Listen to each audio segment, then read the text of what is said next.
IB Nation, welcome back to another episode of the Irish Breakdown Podcast. It is Friday, and ladies and gentlemen, you guys know what that means for us here on the Irish Breakdown Podcast. It is the Friday free-for-all mailbag, where today we let our avid listeners kind of dictate the topics of conversation that Brian and I will be talking about today. And this isn't just for message board members only. It's not like the buy, sell, hold. This is for anybody that listens to us on YouTube or Rumble or listens to the podcast every day. If you're able to make it in for the live show, you're able to put in mailbag questions or comments in the live chat. If this is, for whatever reason, your first mailbag, one, welcome. And two, the way that you get a question or comment starred, set aside, is you either put MB for mailbag, followed by your question or comment, or you can put a little mailbox emoji, and that lets Brian and I know to star the question, and we'll cover that topic when that time comes up. If you want your question answered right away, please feel free to throw in a super chat. Those get bumped to the top, and we greatly appreciate those. But right now, we already have 59 questions starred today. So you guys have came loaded with questions and comments. Brian and I are going to do our best to get to all of them, but this still remains one of my favorite things that we do here at Irish Breakdown. But happy Friday, Brian. I'm ready to jump into it today, man.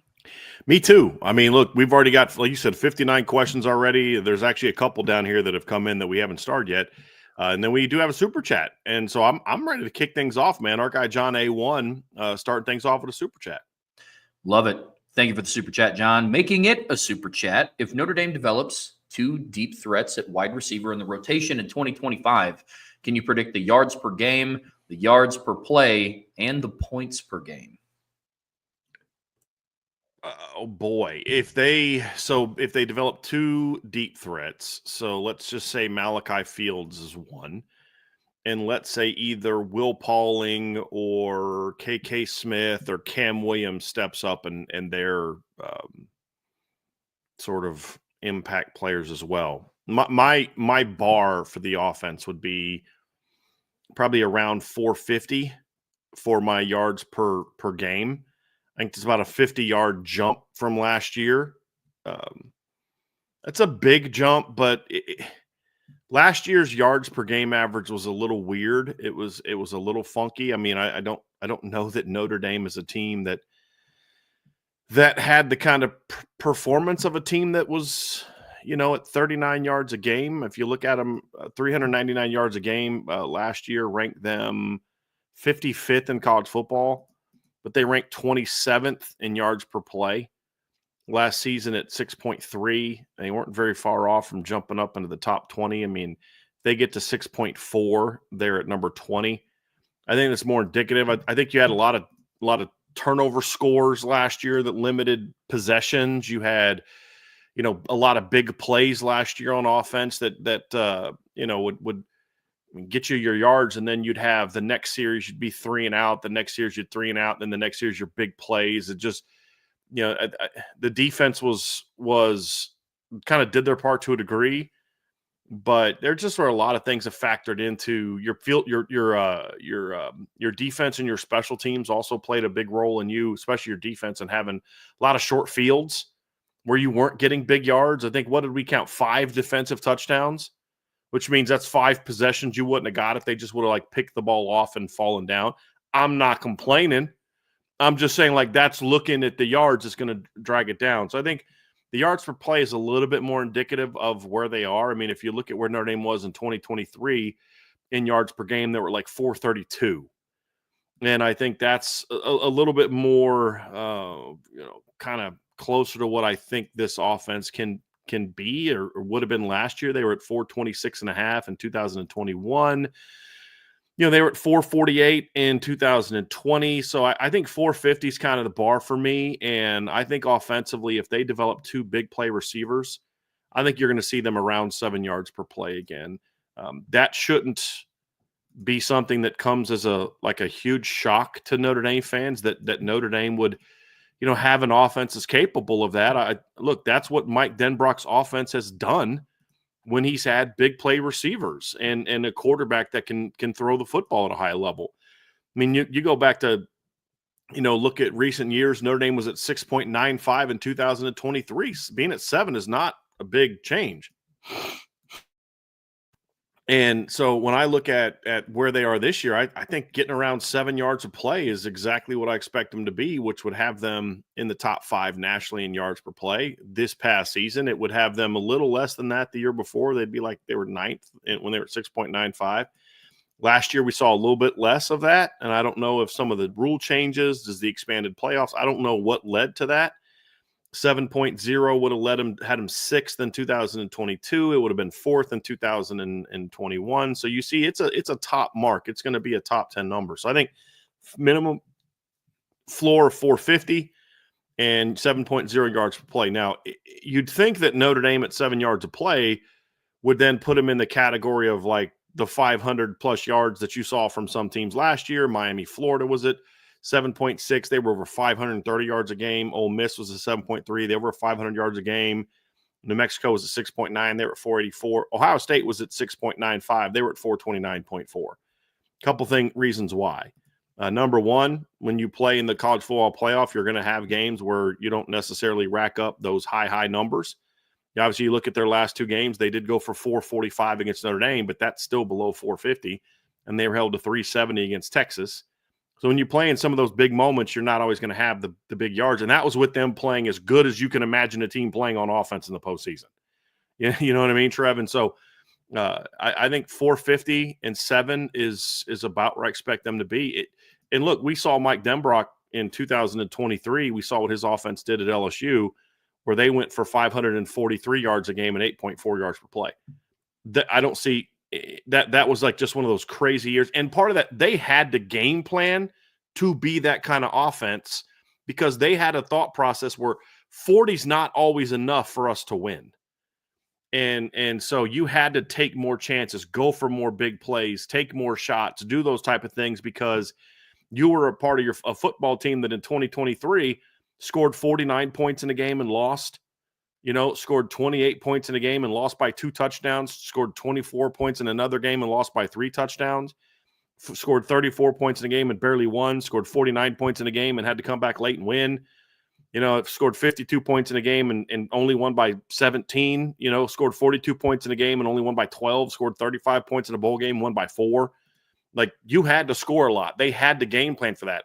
That's not how this team is going to be. So I think 450, 7 yards of play, which puts them in the top 5, yards per play, and offensively puts them in a number. And that's similar to what they were. I mean, they were at 7 in 2015. They were at about 7 yards of play as well. So I certainly think that's about there, or maybe slightly higher is where I would expect the offense to be. Points per game, that puts them over 40 based on what we saw last year. Yeah, I'm with that. I think that's a really good point, using the LSU comparison from 2023. And one thing I think that you notice if you go back through and look at some of the numbers year over year, the teams that typically have the highest yards per game, yards per play, points per game output are the teams that don't have the overall stellar defenses that past national championship winners have had, like Michigan and Ohio State, teams like that. So I think that's a really good point too. I'm with you. Another super chat from Hossie03. Thank you very much for the super chat. Just wanted to say thank you to everyone on the board for their prayers. Extremely grateful for the IB family. Just keep plugging away, man. We're definitely praying for you and your wife. There's no doubt about that, man. No doubt. All righty, getting into the super chats from our guy Tommy Guns. Have you heard where Steve might be headed yet? I hope he's mostly successful moving forward. I think that mostly has to do with, depending on where he goes, he may play Notre Dame at some point in time. But look, I think the vast majority of Notre Dame fans are rooting for Steve Angeli to be successful. I do. And I think Steve Angeli being successful somewhere else helps Notre Dame, because it's like, look, you come here, you get developed. It may not work out for you, but you're going to get developed to a degree where you can go somewhere else and be successful. Come here, battle for this job. If you don't get it, we understand you got to go somewhere else, but then go somewhere else and be successful and win. And your time here at Notre Dame will help kind of prepare you for that. So, I certainly think that's something. As far as specific schools, I haven't really looked into it. I haven't looked into who people are projecting. I haven't asked around. I don't really care. And I don't mean that disrespectfully at all. It just, I don't need to spend time digging into where Steve Angeli is going to go or Kennedy Urlacher is going to go, because it's not going to be Notre Dame. And I've got plenty of other things that I need to, take advantage of using my resources to find out. And so that's just not one of those things. I'll evaluate where he goes. And like what we'll do is we'll actually, when he makes a decision, we'll break it down on the show and talk about the fit and how well he thinks he'll do there. I just hope, I'll say this, Trevor, I hope it's somewhere like I've seen Tennessee and no, don't go to Tennessee. Like, because you're going to find yourself in the same situation there you were at Notre Dame. Maybe they give you that job this year, but then next year, you're going to have to hold off George McIntyre for that job. They're going to try to, Tennessee's kind of set. If they can get a guy that's better than you in the portal next year, they will. I just and I don't like. And I was listening to a show today. It was I think it was Andy Staples and Ari Wasserman, and it was just like, you go there, they're going to tell you get to compete, but you're not going to necessarily guarantee. So why would he go there if that's the case? Like, that makes no sense. If he's going to go somewhere to not really be the starter, just stay at Notre Dame. Get your master's from Notre Dame. Steve needs a chance to go somewhere and start where they're going to value him and what he brings to the table and not play the game. You always need a guy to come in and be willing to compete. But I've always said, Trev, when you get some of these veterans that only have a year or two of eligibility left, they got to be a little selfish in their decision-making. And it's not about being afraid to compete. It's about just being, dude, I got to be smart about this. If I'm going to go somewhere and compete and I don't win the job, what am I going to do? Transfer again next year? And I lose another chance to play? Steve Angeli's not someone who's promised the next level. He's not promised the NFL or the UFL or whatever other leagues they have. He's got to act like these next 2 years could be his last year's playing football. He needs to find a place, and that's true for all players. Nobody's guaranteed professional football. Find a place that you can play and that they value you, that there's good pieces around you, that you can go be successful. That's why I've mentioned like Rutgers. I know they have a returning quarterback, but he's not very good. Steve Angeli's definitely better than that guy. I know Purdue's looking at bringing in a North Carolina quarterback. They also signed a kid this offseason from Arkansas. Like, I kind of like Steve Angeli more than the kid they're talking about bringing in from Arkansas. I don't know if Steve Angeli's interested in Purdue, but I hope he finds a place like that where he can go be part of a quality football team, like a place like Rutgers. It's a good football coach in Greg Schiano. They're going to go to a bowl game. He's close to home. Some place like that. Maybe like a Virginia where Jaden Thomas went, like he knows people there. They could certainly use a guy like Steve at quarterback. I don't love the offensive line situation there for him. That would be kind of my big drawback. But places like that are absolutely schools where I think Steve Angeli could go be successful. I think Steve Angeli could be a Power 4 starting quarterback. It's just not at a place like Notre Dame. It's not at a place like Tennessee. And I think he needs to be a little bit selfish with this decision. And I've said this all along, Trev, whenever you're in the offseason making decisions about your present and your future, that's when you got to be selfish. It's like I saw Jordan Seaton, the 5-star kid from Colorado, make a comment about basically how he doesn't like the way it is. Like, you can't even build a brotherhood anymore with all this stuff. There's too much I and me. And a couple of the comments were pushing back about how, you picked in. Look, he made a selfish decision to go to Colorado because that's what your decision is to pick a school. Your decision out of high school should be selfish. I got to go do what's best for me. That's the only thing that should matter to you. But once you get there, you're part of a team. You're part of a brotherhood. You're part of a program. And that's what Jordan has done so far. I mean, he's gone there. He didn't jump in the portal. You didn't hear him about holding out for more money from Colorado. So he did it the right way. Play the game when you're coming out of high school. If you want to go to the highest bidder or place, that's on you. But once you get there, it's about being committed to the process, being committed to the program, being committed to the brotherhood, and not just looking for, I'm going to get mine again the next year. So props to Jordan Seaton. But once you commit to a school, then it should be all about the team. And right now, Steve needs to be in a selfish phase. Do what's best for you. And then once he gets there, then Steve will do what he did at Notre Dame. He'll be a great teammate, great team player, good leader, and all that kind of stuff. But I'm hopeful on where he goes. I haven't done any research into, he's going here. But there's certainly some good schools that where I think he could fit well and thrive in. It's just not at a place like Notre Dame, not in a place like Tennessee that has championship aspirations, in my opinion. Yeah, when you've had the career path that Steve Angeli did, it is the time to be selfish. He did the backup quarterback thing for 3 years, showed up every day to practice. He competed when they asked him to compete, and he just got passed up by better players. It's not a knock on him. It's a testament to who Notre Dame has been recruiting and bringing in. And so now it's his time to go through and go find somewhere where he can start. Wherever that may be, I'm happy for him. Okay, take away my Notre Dame fandom for a second. Just looking at this from an analysis standpoint, if Michigan hadn't gotten Bryce Underwood this offseason, I would have been like, dude, literally, you need to go to Michigan. You know what I mean? Like that's an option for you. But yeah, they ended up getting Bryce Underwood. So, oh yeah, I guaranteed if Steve Angeli was at Michigan last year, they would have been a better team. Oh, no question, no question. Yeah, their quarterbacks are so bad. Oh boy. Super Mario Henry, 1812. Which two tight ends do you think Notre Dame takes? I don't know yet. I mean, I know that there's several guys on the board. They like Ian Premer. They like Evan Jacobson. They are still somewhat on J.C. Anderson, although not as much, I don't think, as some others. I know they like Isaac Jensen. He's going to be visiting, or he visited this spring. Gavin Mueller was on campus yesterday. So there's still a board they're putting together. I don't think they're necessarily in any kind of rush right now. I would say that my personal preference of the guys on the board would be Ian Premer and Evan Jacobson would be my ideal scenario, but I don't know who they take at this point in time. Bobby S. Another recruiting over under 4.5 public commits. Sorry, 4.5 public 2026 commits before June 1st. I'll take the under on that because I think by the time you get into May, you guys are going to hold off until their visit. So, like, you've got two guys that Notre Dame is recruiting who are projected to make decisions and announcements in May. Let's just say hypothetically they get those two guys. I think there's one or two other guys who could make a decision publicly by then.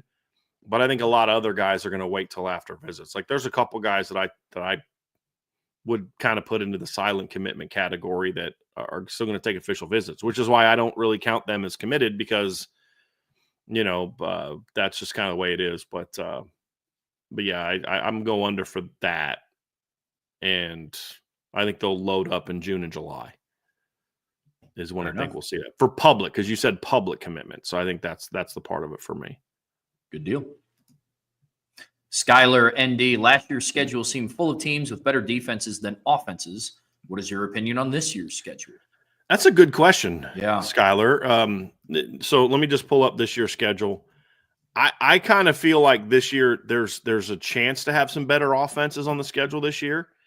Some of it depends on certain teams. But like I think Miami, I don't think they're going to be nearly as good on offense this year as they were last year, but I don't see them being just god-awful on offense. They're still going to have a very good offensive line. They're still going to have a good backfield, as we talked about yesterday with Brian. Mm-hmm. They've got some good receivers, although nothing like they had last year. And even if Carson Beck if I'm right on Carson Beck about kind of players, he's not a stiff. He's not a bum. So I think they'll be a pretty good offense. I think Texas A&M will be improved on offense this year. I mean, they returned their entire starting offensive line. They lost a couple of receivers, but they got some other talented kids coming back. They got had some portal success in a wide receiver with the Concepcion kid. You've got really good backfield coming back. Moss is coming back. Daniels is coming back. Marceau Reed now has now he is the guy now. Like I thought the hype on him last year was overplayed, but now he's got that experience under his belt from last year. He's going to have the whole offseason as the guy. I expect him to be better than he was last year. I don't know how good he'll ultimately be, but I expect him to be better. I think they have a pretty good chance to be better on offense. I think Arkansas has a chance to be a good offensive football team this year. I think NC State has a chance to be a really good offensive football team this year. If you haven't watched their quarterback, CJ Bailey, do so. That kid is fun to watch. That is a good football player. Mm-hmm. USC will still be good on offense. They're not going to be like, they were in 2022, but they'll, 2023, they'll still be pretty good on offense. BC, I got to do a little bit more research about them. Pitt's got a pretty dangerous offense if Eli Holstein is healthy.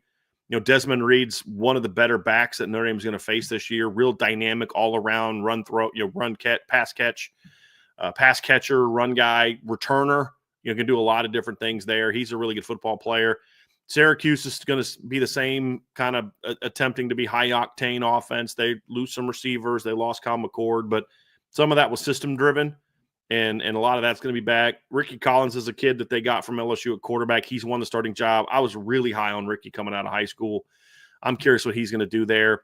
And then Stanford, I don't expect to be very good. So I do think the offensive teams that they face are going to be better this year than they were last year. I don't think there's any doubt about that. But on the flip side, Trev, again, it's April, so I've got a lot to learn about some of these teams, and the portal is still going on. But I think Miami's got a chance to have a pretty good front seven. I think A&M should be pretty good on defense. After that, I don't know that there's a lot of teams in the schedule that I think are going to have really good defenses, like really dominant defenses, like what we've seen from the past couple of years. So, I reserve the right to change my opinion as I do more research on teams. And the portal, obviously, right now changes a whole lot of things. Like, I'm not super high on Purdue's offense right now, but like there's 3 or 4 offensive linemen they got a shot to get that if they can get them, to me, raises the bar a little bit for them this year. There's, I would have been like, I don't know about Houston's pass catchers, but then they go out and get, the transfer from Ball State. Everybody keeps saying from Wisconsin. The guy went to Wisconsin in the spring and then transferred again, which I can't stand that. I just really despise that. But he's still a talented player. I mean, so there's still some decisions that have to get made that could impact. Like Miami offensively, it's like I don't love their offense right now, but if they get the Pena kid from Syracuse, that gives them a pretty big jump at receiver. Now, all of a sudden, they got him. They got JoJo Trader. They got a couple other kids. You're like, okay, maybe they might be okay on offense this year. So, and Shannon Dawson's a pretty good OC. So, a lot of this stuff, I just need to – let's see what the spring portal period does. And there's still some kids that are going to jump in from some of these schools where I'm like, hey, this kid's going to be really good, and I can't wait to see this. And all of a sudden, that kid jumps in the portal on Monday. And, and now all of a sudden, it's like, well, there goes that. Because there's a lot of teams in the schedule where if they lose that guy – like if Desmond Reed, just hypothetically, I have not heard anything at all about this, but if Desmond Reed jumps in the portal on Monday, that changes my opinion of Pitt quite a bit. And you take a guy like that off the field. If right now I don't love Miami's offense, but as I mentioned, if the Pena kid from Syracuse decides to go to Miami, I think he's visiting Penn State today, I believe is what I saw on Twitter, but that changes things a little bit for Miami's offense. Not like, oh my gosh, they're going to be just like last year, but I'm saying it makes them better. So that's why I say it's like I reserve the right to adjust this, but I think just first glance with where things are now, I think better offenses this year, not as good of defenses this year top to bottom would be my overall assessment. Trev, you've studied these teams a little bit more than I have. What are your thoughts? No, I think you're pretty on track with that. I was thinking more back to last season, and it's interesting when you break it down because you think about Texas A&M, their defense was definitely better than their offense last year, but then some of the teams is just kind of up in the air. Like, who is better for Purdue, offense or defense? I have no idea. Same thing with Stanford. I think the 2 service schools, you could make the argument that both offenses were better than the defenses were. Or maybe the offense just had bigger names than what the defense had. But it's interesting because in some of those games where it's like, okay, who's better, the offense or defense? Notre Dame held them to very minimal points and scored a lot of points. And so it is interesting when you think of it that way. But the teams upcoming on this schedule, I think the jury's going to be out on a lot of teams until after the transfer portal is done. I'm in the process right now of putting together a list for Brian and I about – it's essentially a transfer portal tracker for all of Notre Dame's opponents this upcoming season. And I think that's going to give us a little bit more light because you never know. Teams could look significantly more improved or have significantly more question marks after the spring portal. So I think this one, Skylar, 1, great question. 2, I think it's going to be a lot more interesting to evaluate that like come May because that could also change my opinion. So.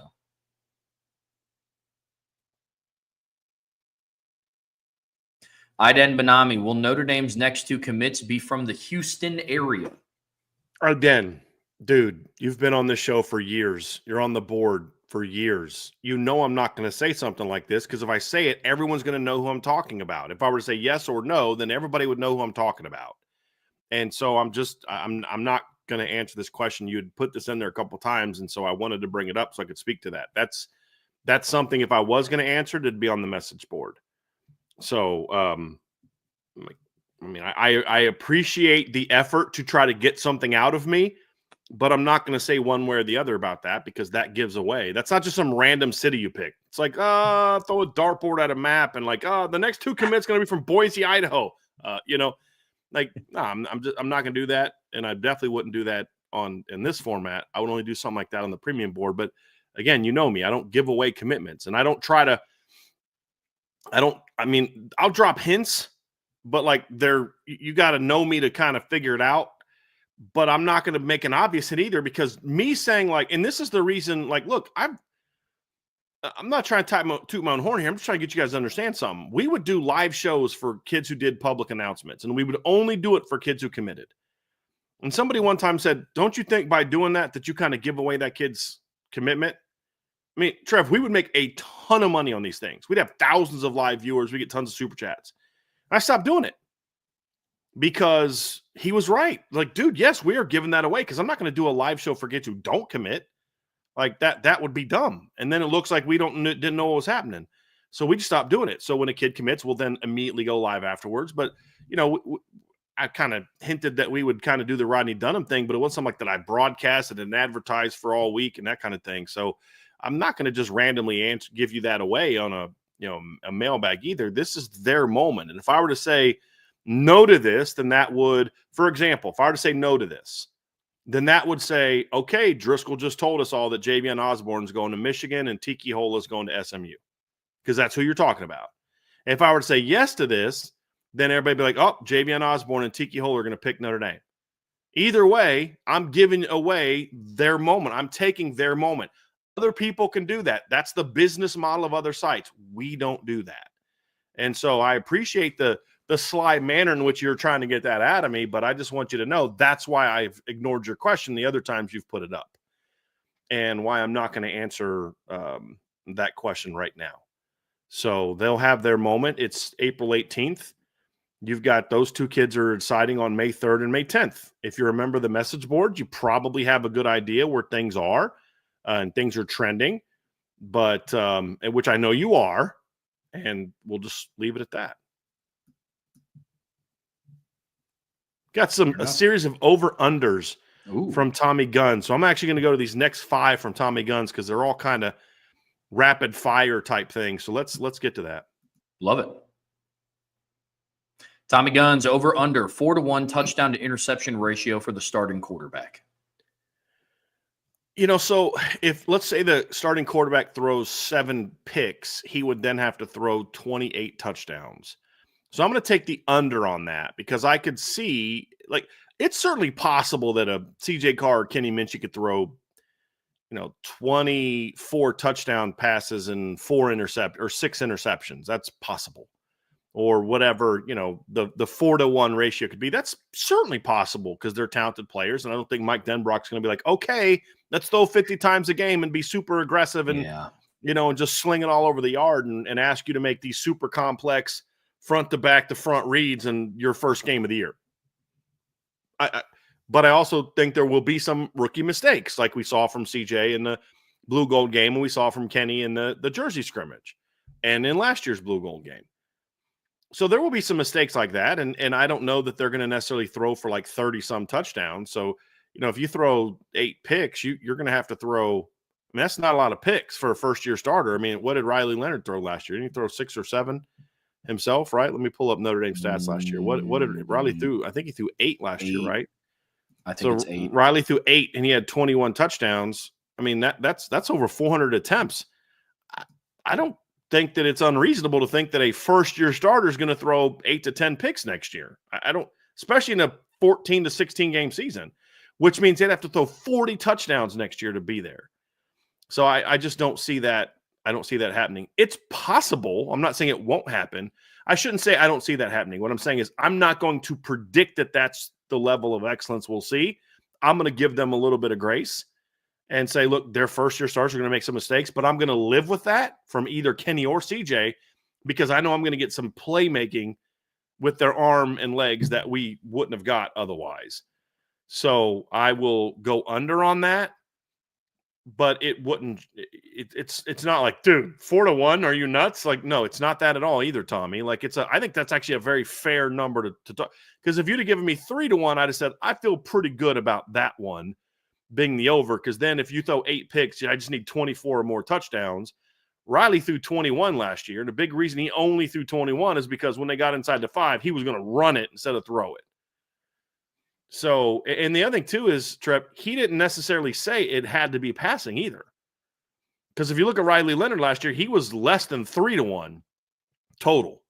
Because he threw 20, on passing, 21 touchdowns, 8 picks. That's under 3-1.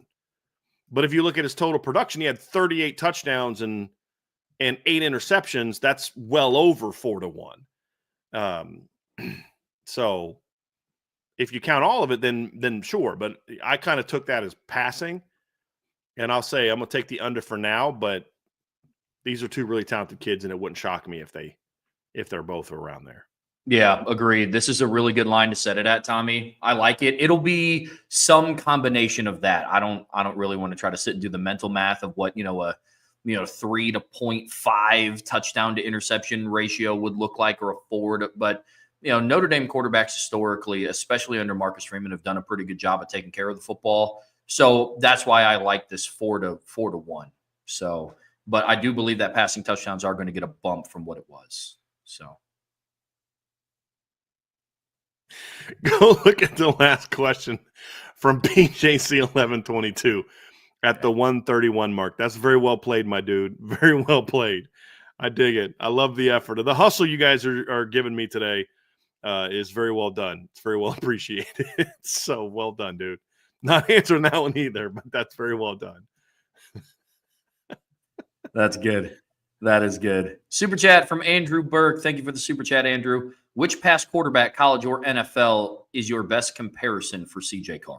I've said this before, and it's Joe Burrow, and that requires an immediate hold on a second before you know what I mean? And when I do comparisons, it's more so skill set, body type, arm talent. That it's not saying that CJ Carr is going to go out there next year and throw for 5,600 yards and 60 touchdowns and lead Notre Dame to a 16-0 record, and they're going to score 48.5 points a game. And you know what I mean? Like, because number one, they don't have Jamar Chase and Justin Jefferson. As much as I like Malachi Fields and Jane Greathouse, they're not that. And number two, it's a different offense. And Joe Burrow was also a senior on that team. So when my comparison to Joe Burrow is more so from a skill set standpoint, the similar body types, about 6'3". Joe's a little thicker than CJ. Joe is a bit more of a willing runner than CJ. Similar athlete. CJ is actually a really good athlete. He just doesn't use it to run. He uses it to escape the pocket, buy time, climb the pocket, and throw the football. But Joe was a really smart quarterback. He was a great decision maker. I think CJ even grades out even better in that regard, is just where he is from a football IQ standpoint. I've said this before. Joe Burrow also doesn't have when you watch Joe Burrow, who I think when healthy is a really good NFL quarterback. Right? And I know you've watched a lot of him. He does not have the arm talent of Pat Mahomes. Rephrase. He doesn't have the arm strength of Pat Mahomes, of Josh Allen, of some of those high-level guys. Just like Aaron Rodgers didn't have John Elway's arm or Brett Favre's arm. But he's smart. He's accurate. He throws with great timing. He knows how to change velocities. He can change his arm angles. At least he did in college.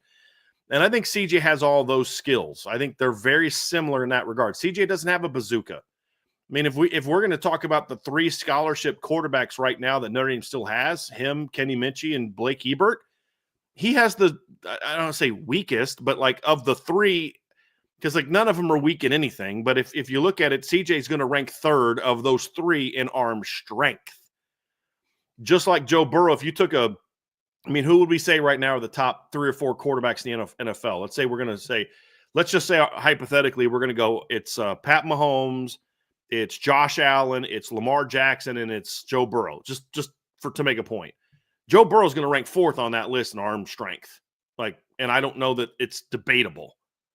But he does some other things that maybe Josh Allen doesn't do, or maybe Lamar doesn't do, those type of things that are going to be unique. Whereas Pat will do things that Patrick will do things that maybe Josh can't do, or that Joe can't do. And then Lamar will do some things of those other. So everybody's got a different skill set, even though they're all great quarterbacks.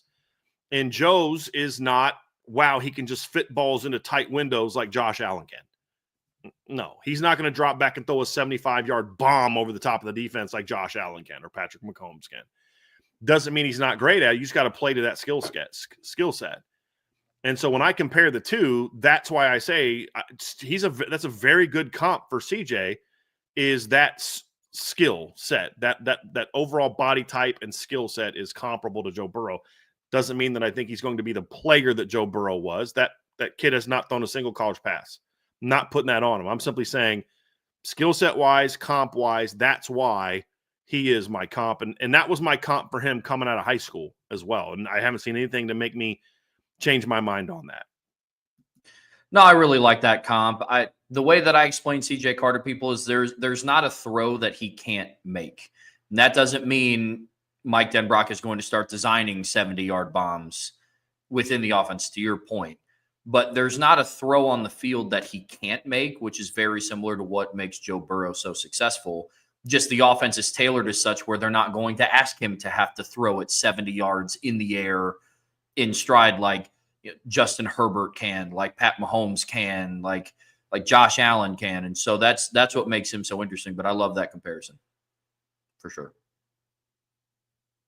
So we had a super chat from Scott Mersinger, and then he also had a question that just wasn't tied to the super chat. So I wanted to thank you for the super chat, Scott, but then also here's the question that he had for that, Trev. Okay. Brian, if I remember correctly, you were lukewarm on the Chris Ash hire. I know he hasn't coordinated a game yet for Notre Dame, but anything you have seen or heard so far that has you optimistic? I would even say that calling me lukewarm is being generous to how I felt about that. I did not like the hire at all.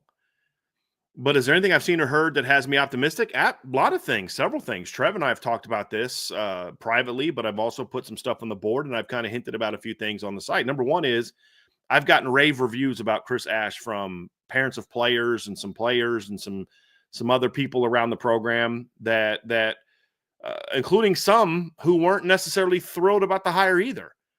But the thing that I get from parents is, and this is why I talk to certain parents and I try to talk to players and stuff, is that people that I know in the past have shot me straight, is because that was one of my biggest concerns with Chris Ash, was how he interacts with players, was a big knock on him at Texas and Rutgers and even at Ohio State to a degree.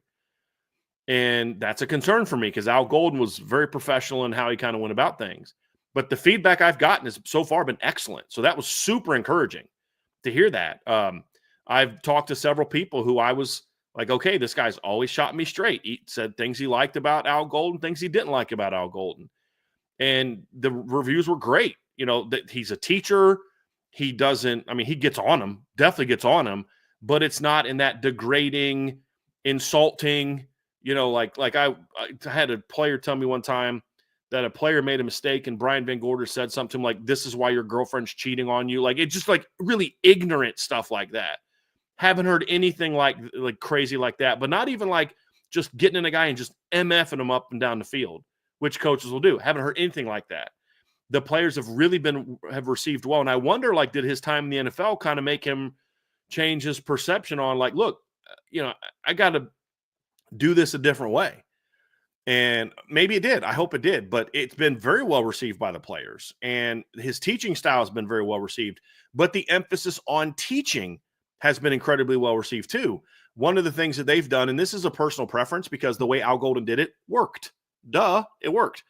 But Al Golden was like, by the end of spring camp, you've got everything in your entire playbook in there. And then it's just about sink or swim. Now, they would kind of figure it out because they're very smart players, but Chris Ash has sort of taken an opposite approach, which is let's get less in at a time and slowly build to where everything is in. That doesn't mean he's going to have a playbook that's 5 pages long. What he means is they're going to install the base, focus on the technique. He wants to master things, and once they have that, then he adds more, then he adds more, then he adds more, then he adds more. And I kind of like that because what you're doing is you're giving yourself a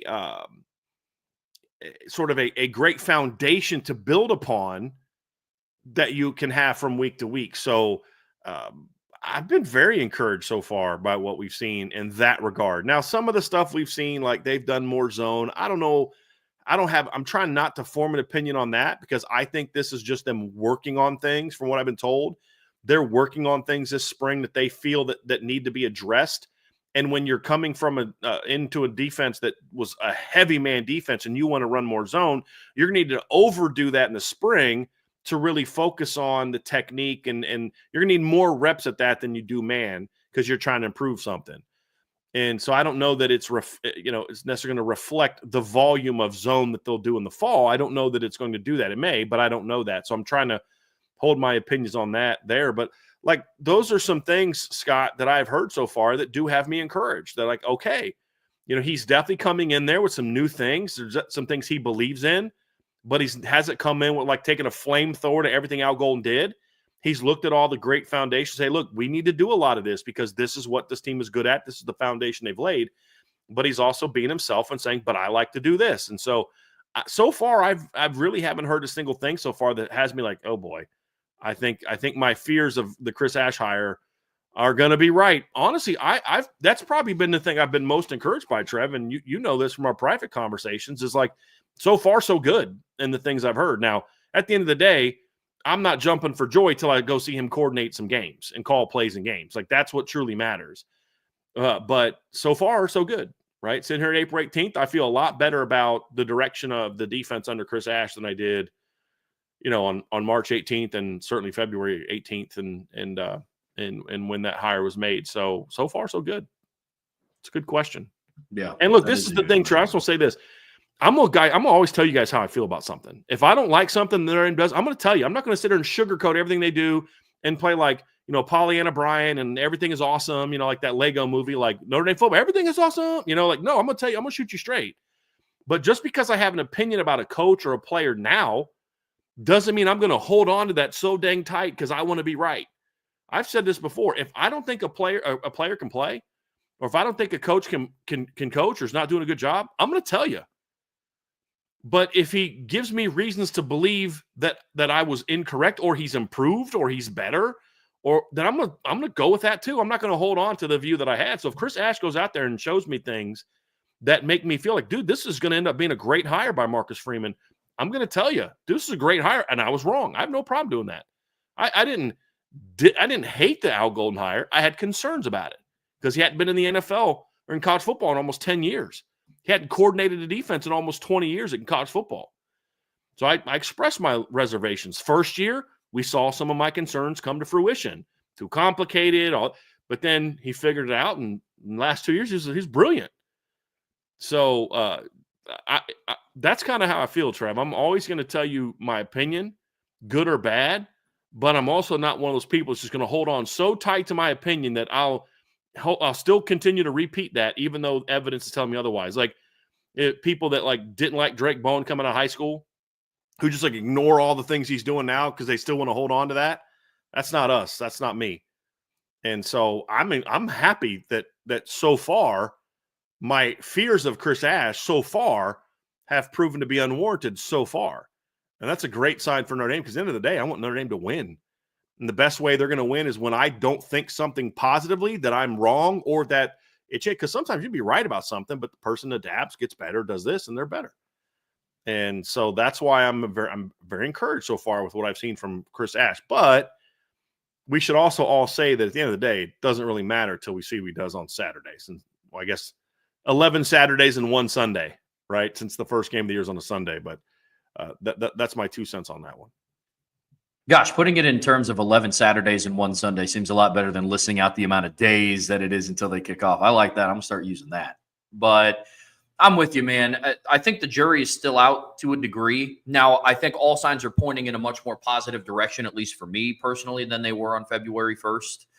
But everything that I've heard through press conferences, from conversations that Brian and I have had backline about it, it sounds like everything is pointing in the right direction. But the one thing that I think we all have to keep in mind is it all will start to come to fruition on August 31st. And also, you can't formulate your entire opinion on August 31st. So there's going to be things that we're going to learn, and it's going to be a learning process for Chris Ash as the season goes on too. So I think it's going to be more of a really good evaluating tool at the end of the regular season to see how it goes. But right now, man, everything's pointing in the right direction. And it's it's a lot more comforting to me. That's for sure.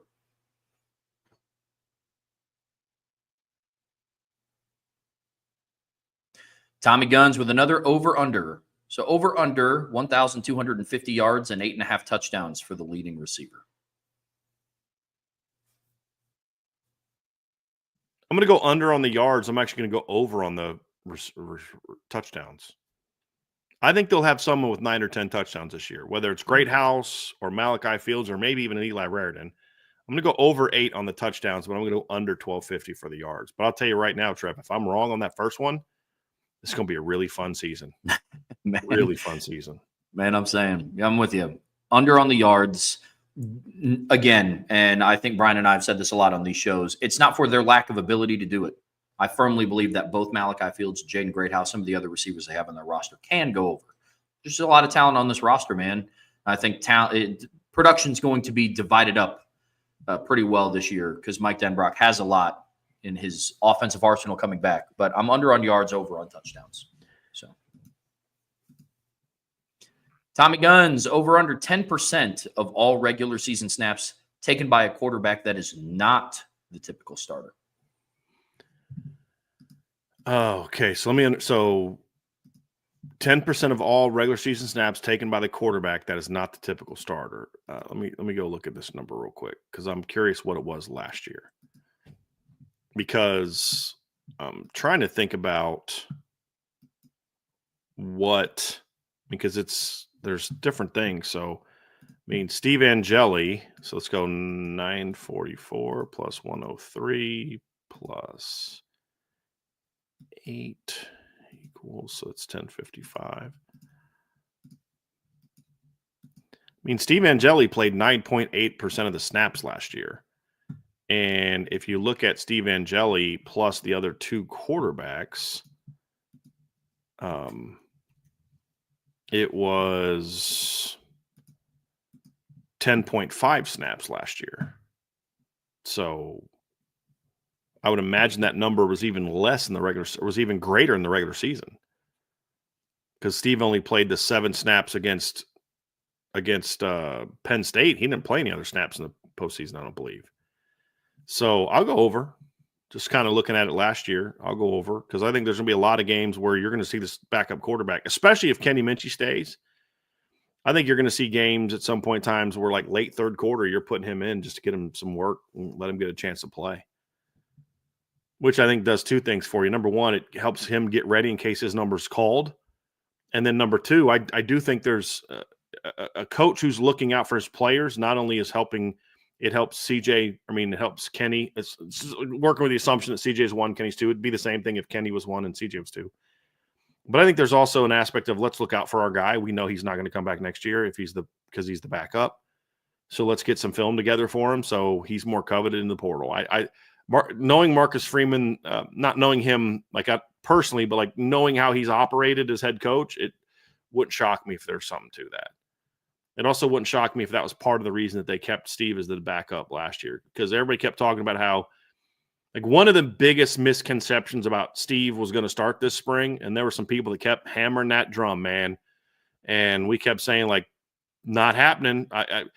Guys, this isn't just my opinion. This isn't just my opinion. I'm not just, you guys know me. You know who I talk to. This isn't just my opinion that it wasn't going to be Steve. They're like, well, but part of the misconception was, they were so adamant he was going to be the backup last year. Yes. But one thing I was told, Trev, and I told you this before the season, is if they need a starter for a game, it's going to be Steve. If something happens to Riley and they need a starter for a long period of time, it's not going to be Steve. But what that allowed them to do is, look, Steve went out there and got some good film on tape for this year. And I'm not saying that was the driving force of it, but I think that factored into it a little bit. And so I don't think that it wouldn't surprise me if they did that for whoever the quarterback was this year as well, because they're not stupid. They know that there's, let's say CJ Carr beats out Kenny Minchey in the fall, just hypothetically speaking. Do you really think Kenny Minchey is going to spend the rest of his career at Notre Dame sitting the bench just because he loves Notre Dame that much? He's going to come back and battle in the fall. He'll be a great team if it's the choice he makes. He'll be a great teammate. But he will have to then start thinking about, do you want to play football or not? Because if you want to be a starting quarterback, it's not going to be here. And there's nothing wrong with that decision next year. I mean, I wouldn't have a problem if that was the decision made this year. If he was told CJ's 1 year 2, I don't believe that was the conversation, but I'm just saying hypothetically, if that's what they told him. And I'd say the same thing about CJ is like, dude, you're behind a guy that's got 1 year of eligibility on you. You're sitting for at least 2 more years.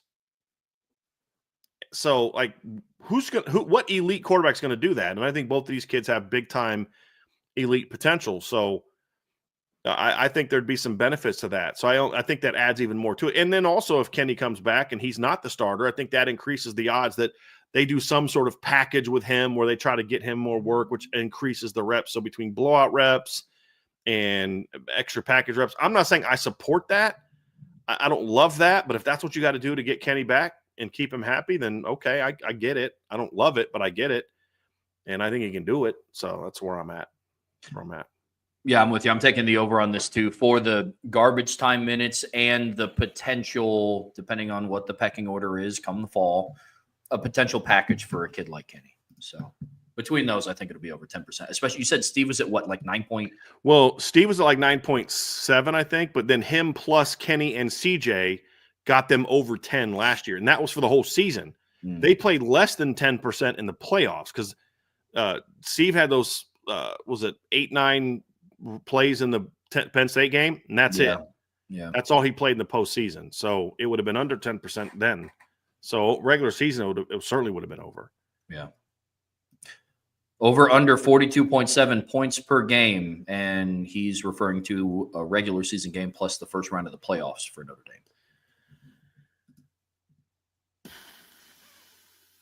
I'm going to go under. I think 42.7 is a pretty big jump. It's possible, Tommy. It's definitely possible. But I'm just going to go under because, I mean, they could be at 42.5, and that's a heck of a year, and it's still under. I mean, you're basically being like they're going to average 43 points a game. And, I mean, look at scoring offenses last year. There was one team that did that last year, and that was Miami.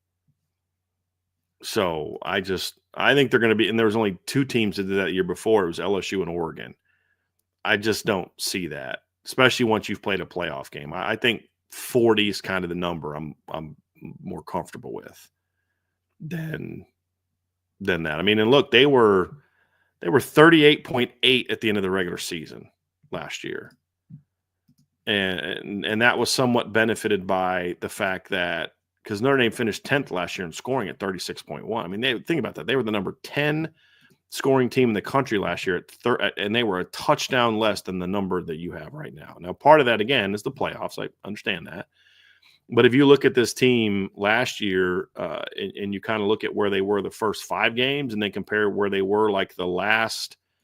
So if you're going to go the 12 plus 1, so you count the first round of the playoffs, last year in the first 5 games, Notre Dame was at, let's see here, 32.4 points per game. I believe that's correct. 162 divided by 5. Yeah, 32.4. And that was with a game in which they scored 66 points because they were 23 in the opener, 14, 28, and 31. In the last 8 games, they were at 42.9. And that was with Riley Leonard and all that. So, like, that pace would get them over what you're talking about. But that was with a third-year starting quarterback and, you know, and the things they had and the defense they had against a schedule that I think was not as good as the one I think they'll face this year. That's asking a first-year starter to go out there and score more points a game over the course of an entire season plus a playoff game than what Notre Dame did last year during their best stretch of the season. That's a lot. That's asking a lot. So I'm going to take the under, but I don't think you're like, holy crap, Tommy, you're way off, dude. You're like a touchdown off. I think you're like 3 points off. Like I'd set the over-under at like 39.7. And then I'd have taken slightly the over is where I would have gone with it. That's what I would do, Trev. Yeah, I'm also taking the under. I think the schedule is going to play a factor into that on top of having a new starting quarterback. Another factor, too, is I don't think Notre Dame is going to have the kicking woes that they had in the middle of the season. I don't think that adds, 3 points per game. But I think it'll be the under, but I don't think it'll be much under. I'll leave it at that. Tommy Guns, true or false? The Notre Dame defense will set a new record for tipped passes. I don't know that I don't know what the record is, so I honestly can't tell you. I have no clue. I can't tell you they're going to break a record, then I don't know what the record is. I don't know if they like. I mean, I could go look at breakups, but that's the entire team. I don't know what it would be for tip. I assume by tip pass he's referring to like at the line of scrimmage. That's what I'm kind of assuming. So I'd have to do some more research before I'm prepared to answer that question, Tommy. It's a good question, but I'd have to do a little bit more homework on that one. I'm with you. Yep. Josh Bufo, the motivational business banker, in your opinion, is Coach Freeman choosing high upside and not the safe choice? Finally, the end of the BK PTSD. Because it is for me. This was the right call. It was obvious even with the small sample that we saw. You want to take it like I'm curious. I talked about this yesterday, Trev, a lot. I'd like to hear your answer to this one. Yeah, and I think you're seeing that, Josh, is that Marcus Freeman is going with who he believes can take this program to the next heights, not even this year, but the next year and years after that. This is ideally, whether it is CJ or Kenny, quarterback who's going to start at Notre Dame for multiple years, something that they haven't had since Ian Book. And so for me, this is kind of the final end of my BK PTSD as well, because that decision by Marcus to have that honest conversation with Steve, let him know where he stands, which is a conversation that absolutely should have taken place. I'm happy that it did. And Steve's decision to then enter the portal. I touched on it a little bit yesterday of, some coaches that have a similar mindset to Marcus Freeman might be a little bit more apt to go with the quote unquote veteran, the oldest guy in the room, in a scenario if CJ or Kenny go out and they struggle a little bit. Now that option's just not on the table. If CJ goes out and struggles or Kenny goes out and struggles, you would then be replacing him with a guy who also hasn't taken a whole lot of meaningful snaps. And so we saw it a little bit last year with Marcus Freeman sticking with Riley Leonard early in the season when maybe that wasn't the most popular decision amongst fans. And it paid dividends at the end of the season, like we saw on their playoff run. And so, yeah, this is definitely Coach Freeman going with the high upside. And I think as the offseason goes on, I think we're going to start having the conversation a little bit of the high upside guy was the safe choice based on how this team is put together. I started thinking about that yesterday when we got off the show. It seems like there's two different trains of thought when it came to the quarterback battle. It's like you either go with the super talented guy or just live with some really bad mistakes, or the safe choice. And I think that there is some truth to that conversation. But I think as the offseason progresses, we're going to start seeing that the high upside guy with how much talent is on this offense was the safe choice. And I'll explain more about what that means as the offseason goes on. But look, you have a lot of receivers on this team with talent, but not a lot of people know it because the first thing people do is they go and pull up box scores and stat sheets.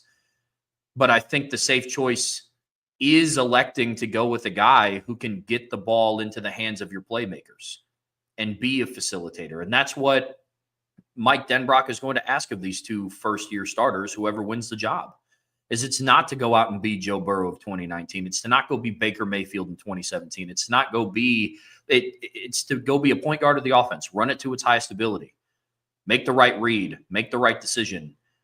And a lot of people equate that with, being what did Jason Garrett call him? Check down Charlie. It's some people associate that with being a king of checkdowns, and it's not that. Making the right read is hitting the right read. If that's a slot fade, if that's an outside one-on-one 50-50 ball, then that's the read you go with.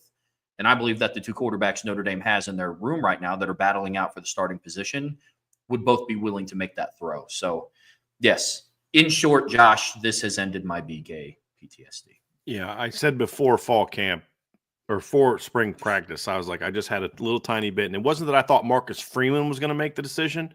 Yeah. It's just I still had that hang up of what we had seen in the past.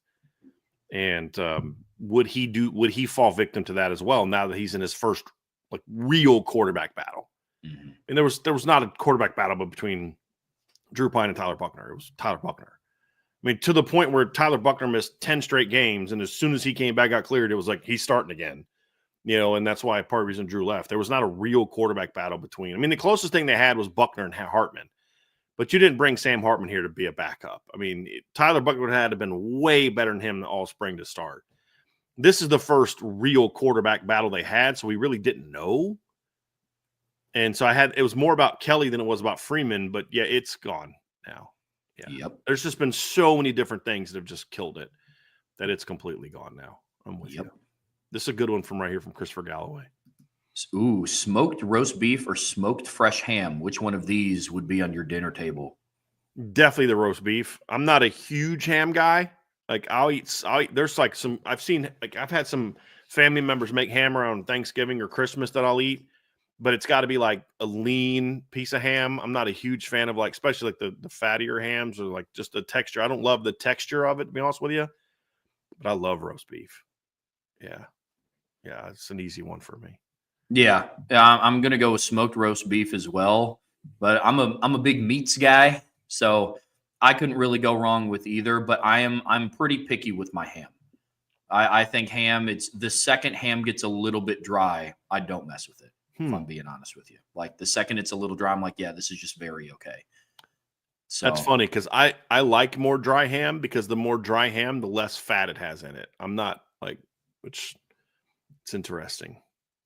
I'm like that with other like meats. It's like, oh, it's just really dry. It's just not.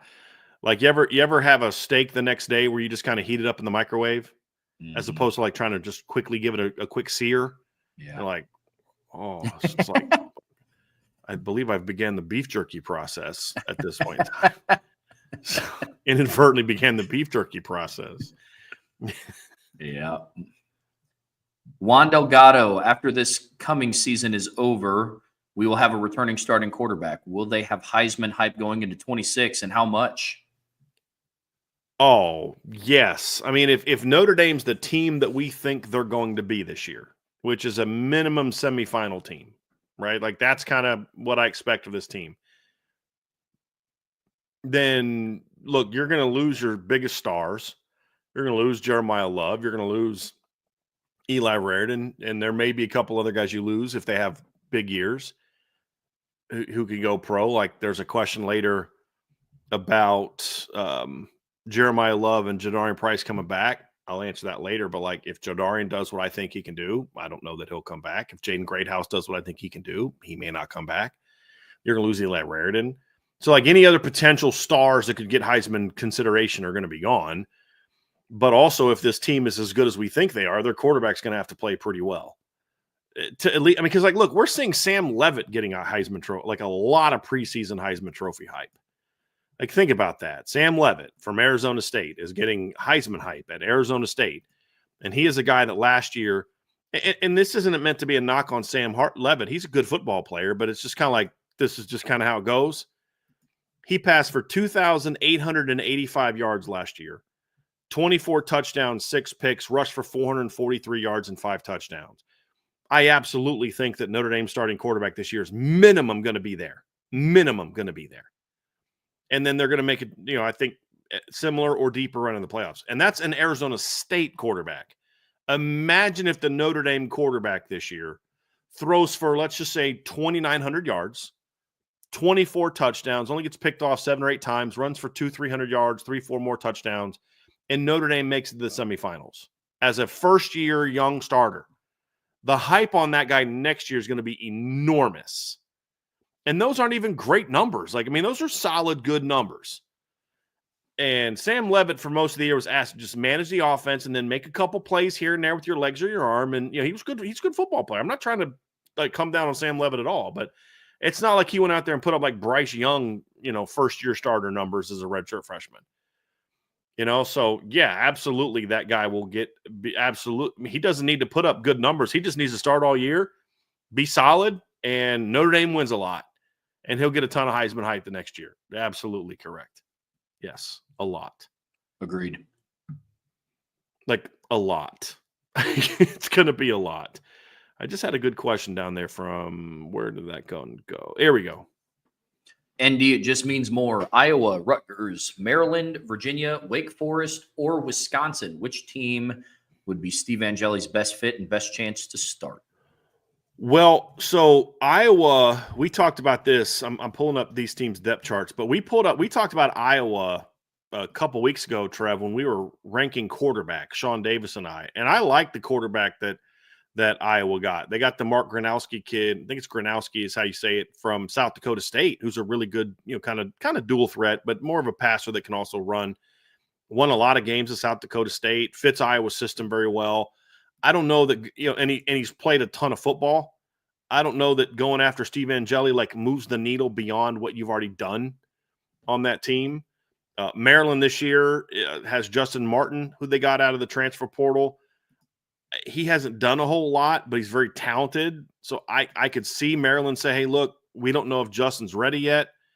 He had 35 career passes, 179 career yards, 1 career touchdown. They may view him as not ready yet and could go after Steve. I could see that.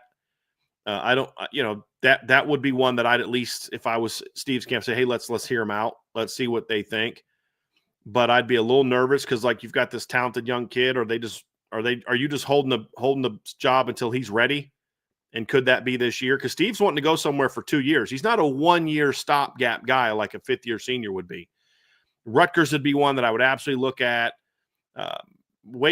Virginia, I've talked about them. We talked about them earlier, Trev, and this question came before we talked about Virginia. So I think we're on kind of the same page here. But, they've got the Chandler Morris kid who has been at a couple different schools the last couple years. He was at he started his career at North Texas. He went to TCU. He was a backup at Oklahoma at one point in time.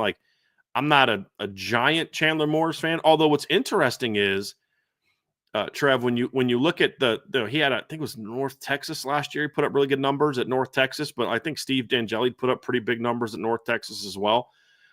So I'm not huge guy on Chandler Morris, but he actually did beat out Max Duggan at the beginning of the 2022 season at TCU and then got hurt. So there's some tools there. I don't know if you're not going to go there. If you go to Virginia, you're going to have to compete with him. You're not just going to get handed the job. And that's not the kind of competition that I would risk. And again, it's not because I'm afraid of competition. It's dude, I don't have a whole lot of more cracks at this. I've got to kind of go make my decision. And I've got to go somewhere where I have a chance to compete. And I don't know that Virginia makes a lot of sense. The Purdue one would be interesting. I don't know what Wake Forest. I don't know what Wake Forest's situation is as far as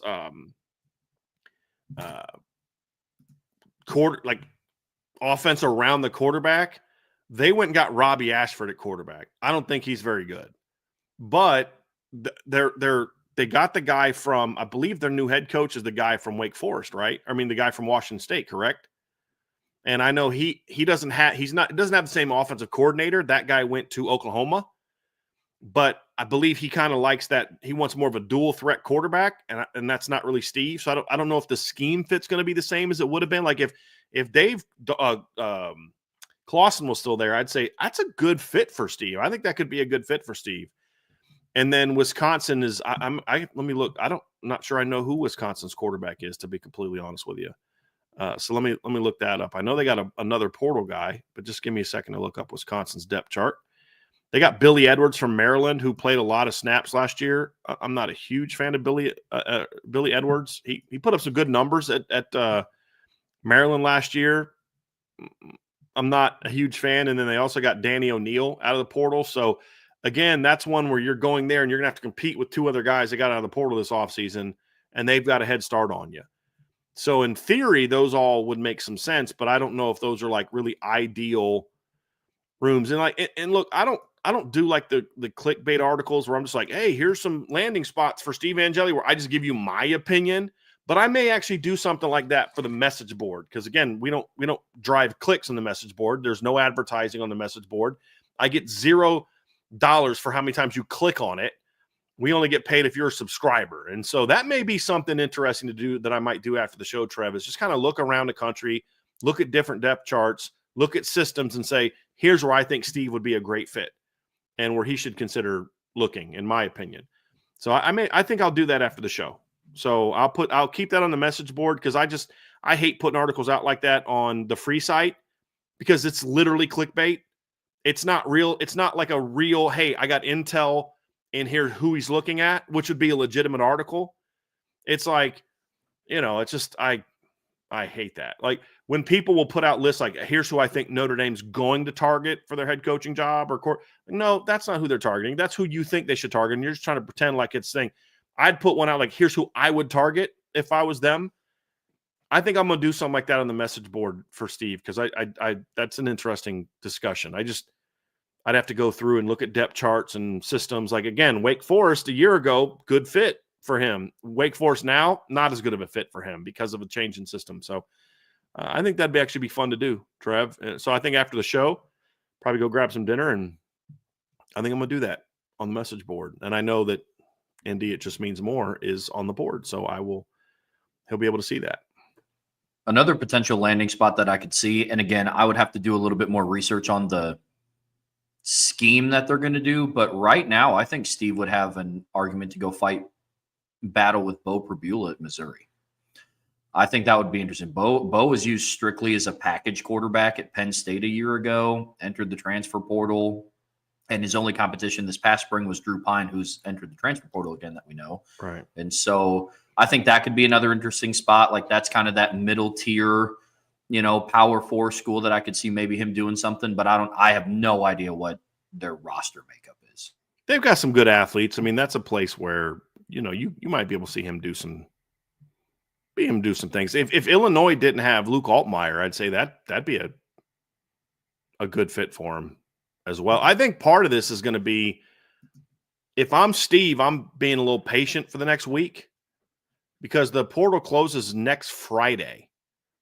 So you look around and you're like, okay, of the jobs, here's the best option. But let's say that Tennessee goes and gets somebody from somewhere else. Let's say Tennessee goes and gets Iowa State's quarterback, just for argument's sake. Let's say they go get Rocco Becht. And you're like, well, I'm going to go. All of a sudden, that Iowa State job comes open. Like, that's one that I'd be like, they're scrambling for a quarterback right now. That might be one that would make a lot of sense, as opposed to going somewhere where there's already a portal guy or whatever the case may be. Like, and I don't know that there's a definite heir apparent to Rocco Becht at Iowa State. So I think that's why, if I'm Steve, I'm patient and let this process play out a little bit. Because, look, you have until next Friday to jump into the portal. There's no reason for Steve to rush into a decision right now, unless he's worried about jobs, things closing, which you have to be careful about. But there's going to be probably a couple guys that jump in next week that are basically getting poached by a school like, a Tennessee or somebody that's like in maybe a tough quarterback spot. And then what kind of dominoes does that set into play? So if I'm Steve's agent or agents or whoever's advising him, I would be working behind the scenes to see who teams like Tennessee and some of those other teams are trying to poach. Like, there were some rumblings about Kansas State, Avery Johnson, and I went off a little bit on that because I had some people down in Tennessee that were telling me that the word on the street there was that he was going to go into portal, and then it would have gotten tweeted out. Sounds like Avery is going to say no, and he's going to say Kansas State. So my respect level's gone back up I shouldn't say back up. I said it would go down. So I think he made a right decision. But, like, if he left, I'd have been like, hey, Steve, that might not be a bad job for you. Like, there's things like that could, if Tennessee goes out and poaches somebody, this other school goes out and poaches somebody, now all of a sudden that job's now open. I'd be doing my digging on that, as well as looking at schools that are already currently looking. I think his representation needs to be doing both of those, because that may create a spot where, some of these quarterbacks are coming off the market to like North Carolina and some of these other places. There's going to be some teams are getting desperate now. And it's like, hey man, we may need you. I think UConn's an interesting one. I was reading today with UConn. I believe there's a situation, and I'm correct me if I'm wrong, Trev, but they've got a kid named Joe Fagnano, but there's some debate about whether or not he's got another year of eligibility left. I'd kind of look into that one and see if, like, okay, if he's not going to be eligible, maybe that's a place you look at. They got the Nick Evers kid, who I liked a lot coming out of high school, but he just really hasn't done a whole lot and hasn't progressed, I think, the way that people had thought that he would. Maybe that's an interesting one because that's kind of going back close to home. Jim Moore's doing a really nice job there for them. That would be one that I would consider because I really like the idea of Steve kind of going back east to some different spots and looking at it that way. So I think, and then there's going to be some group of 5 schools he should consider. There's some group of 5 schools that like if I'm Steve Angeli, and I don't know what their current situation is, but just go with me here real quick to understand what I'm talking about. If Western Kentucky gave me a call and said, hey, man, like we think you'd be a great fit for us. We need a quarterback. We think you can come in and play for us right now. I mean, that last year, their starting quarterback last year threw for 3,700. I mean, their quarterback room threw for 3,700 yards and 28 touchdowns last year, and that was a down year for them. They were at 3,800, 38 touchdowns and 14 picks the year before that with Austin Reed. The year before that, they were over 4,000. I mean, like if a school like that's going to come calling and say, dude, you're going to get a start for 2 years and put up monster numbers. Like, I know you want to play big-time football, but if your aspirations are to play at the next level, like you've shown your poise at a place like Notre Dame. You did that against Penn State. You did that against, go to a place like that and put up big numbers. Like I think he needs to consider something like that. I don't know if he will, and I don't know what kind of money those schools can give. But like, look at the numbers San Jose State put up last year. I mean, there's some schools that put up a lot of numbers, and you get a chance to go there and throw for 7,000 yards or more the next couple of years and, over 50 some touchdowns. Like, okay, now you're going to have a shot. Whereas there's just a greater opportunity that you go to Tennessee. Let's say you start this year. What's to say Tennessee's not going to hand the job to the redshirt freshman George McIntyre, just like Notre Dame did with CJ Carr? Or that Tennessee's like, well, you were good, but there's this big-time guy. There's this next Cam Ward or the next Riley Leonard's in the portal. We're going to go get that guy because they know what we know, that Steve has a lower ceiling than other quarterbacks. Why Western Kentucky's not going to go out recruit you next year. Those schools aren't going to go out recruit you next year. Rutgers isn't going to go out recruit you next year the way that Tennessee would or a team like that would. So that would be my advice for Steve is something along those lines. Fair enough. Austin Carr with a 2-parter here. The Notre Dame tailgate scene is great, but we've all seen some type of hype die in the stadium with an underwhelming atmosphere. With more hype around the program than I've seen in a long time, do you think this new regime will help create a more exciting atmosphere at home games that aren't top 10 matchups? I hope so, but I've seen no evidence that they care about that. I've seen no evidence that Notre Dame cares a whole lot about improving the environment for fans. I don't think they care a whole lot about making it a more affordable experience. I don't think they care a whole lot about environment. I don't think they haven't shown me that they care about that at all. They care about, are you giving us your money? Thank you. That's all I care about, that I've seen that they care about. I'm just being honest. I have seen nothing that makes me think that they're going to invest anything in trying to improve the atmosphere around Notre Dame. But at the end of the day, I don't know that they need to do a whole lot. I mean, part of it is a fan base is like, that's kind of partly on us as a fan base. Like, we don't care as much about games that aren't big. Well, you're not a great fan base if we don't show up for this game because no one cares about that team. We're not fired up about this. Like, any chance you get to go see Notre Dame play in person should be something you're excited about and fired up about.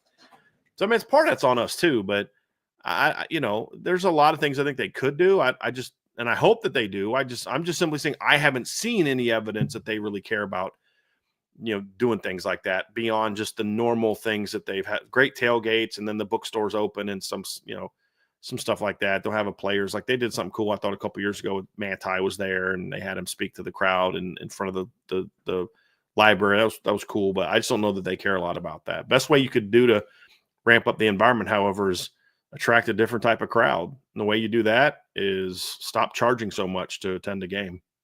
Stop making it so expensive to be at a game. And you and I both know there's no way that Notre Dame is going to change that. No way. Especially now where you need as much revenue as possible to pay your players. Let's go cut It's going to cut prices to make it more affordable for fans, even though we're going to sell out every game anyway. They don't care. They need that money. Yeah, I think some of it's just the nature of the beast. I mean, look, Notre Dame had a lot of blowout wins at home this past season.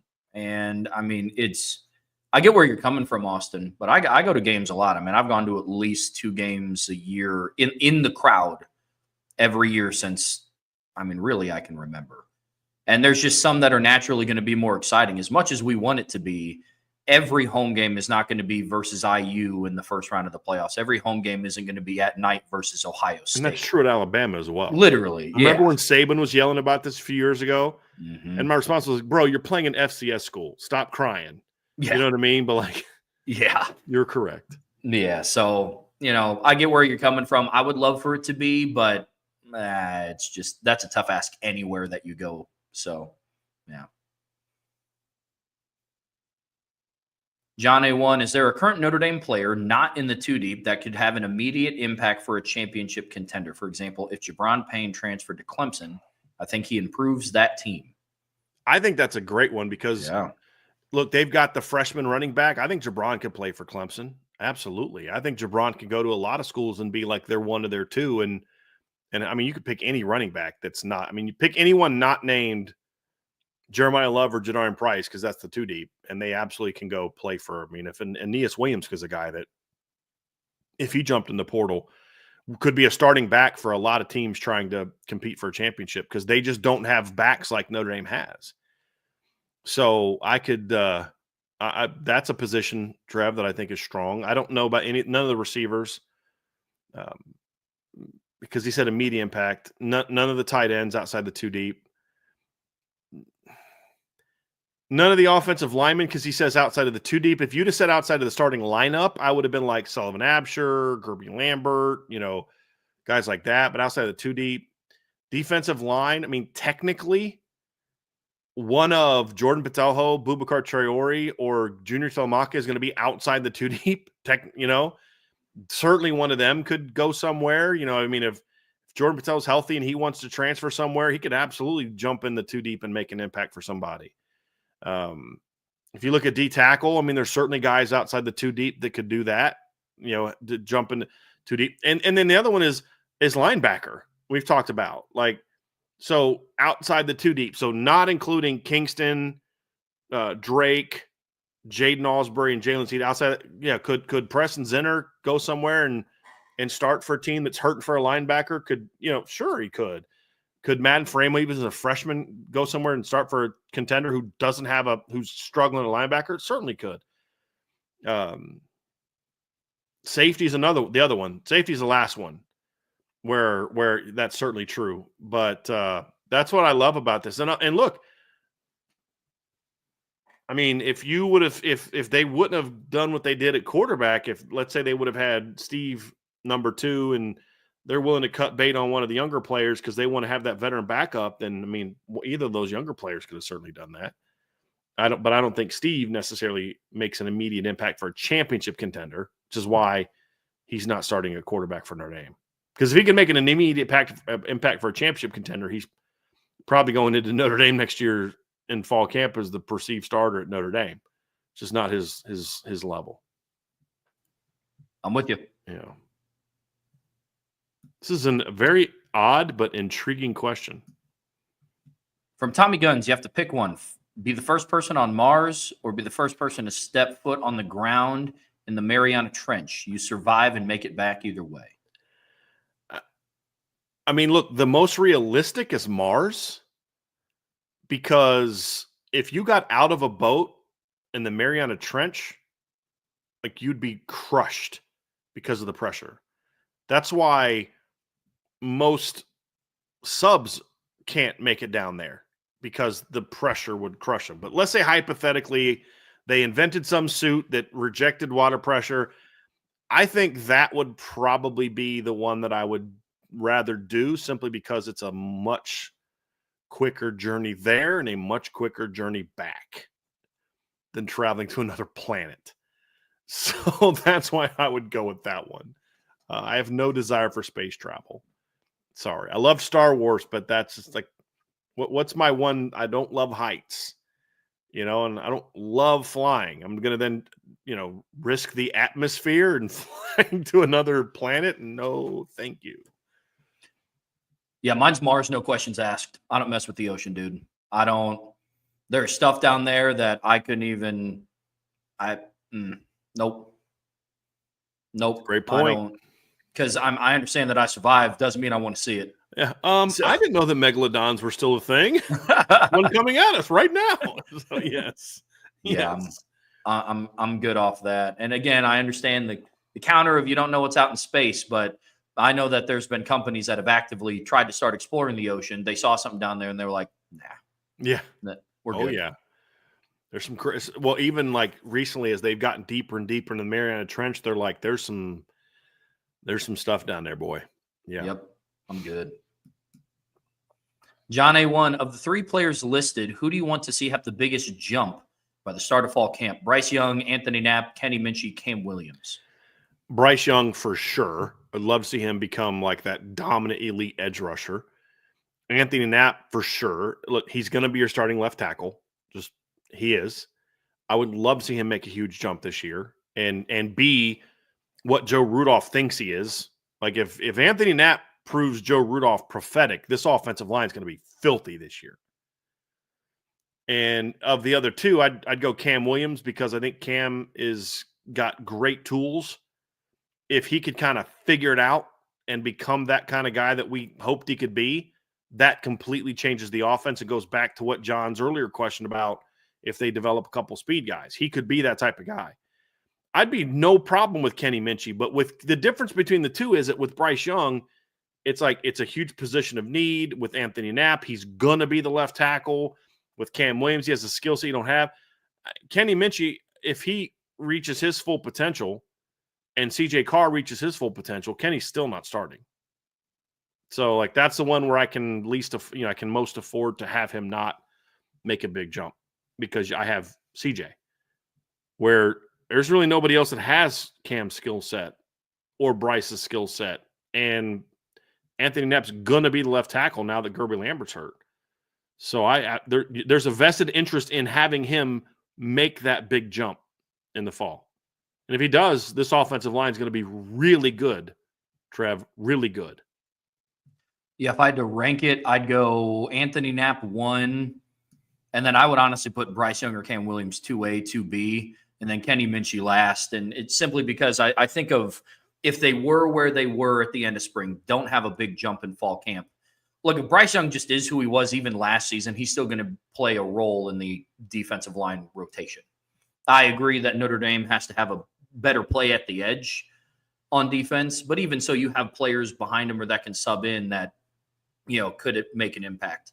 With Anthony Knapp, if he stays at the same level that he was at, it's not going to be great for pass protection. Mm-hmm. So he's got to take that big step. And then I'm with you on Cam and Kenny. Aiden Benami, do you know or have any idea if CJ and Kenny are close or good friends? Good vibes between those 2. I don't know this for a fact, but everything I've heard from people, and it's always been indirectly, it's never like, hey, I'm part of their inner circle. Everything I've heard is they get along really well and have a very good and you can see it, Trev, in practices where when CJ does something well, Kenny's celebrating. When Kenny does something well, you can see CJ celebrating. They are talking all the time in practice. There's no like weird like vibes when they're around each other. I mean, they seem to get along very well. And from what people I've talked to, it sounds like they have a really good relationship. That when I think it was CJ that said this, but he said, you have to remind yourself that we're not competing against each other. We're all competing, but it's not against each other where you want the other guy to fail. Like we're all trying to be the best we can be. And I've heard that that's kind of how those 2 relationship are. So, which is a good thing and says a lot about both of those 2 young men as well. Like I said, when CJ threw that walk-off touchdown, Trev, we all are sitting there looking at it. So the reason we saw it is because we're up in the top and the team is in front of us going that way. So like we're looking through the court. So the quarterbacks always stay behind the coaching like they did in the Blue Gold game. So we're watching the celebration, so we can't not see the other quarterbacks. And as soon as Elijah Burris hit that ball, Kenny goes nuts. And CJ threw it, goes nuts, sprints down there. He's like fired up. There wasn't like, oh God, that's going to hurt my chances of starting. There wasn't that immediate reaction from Kenny.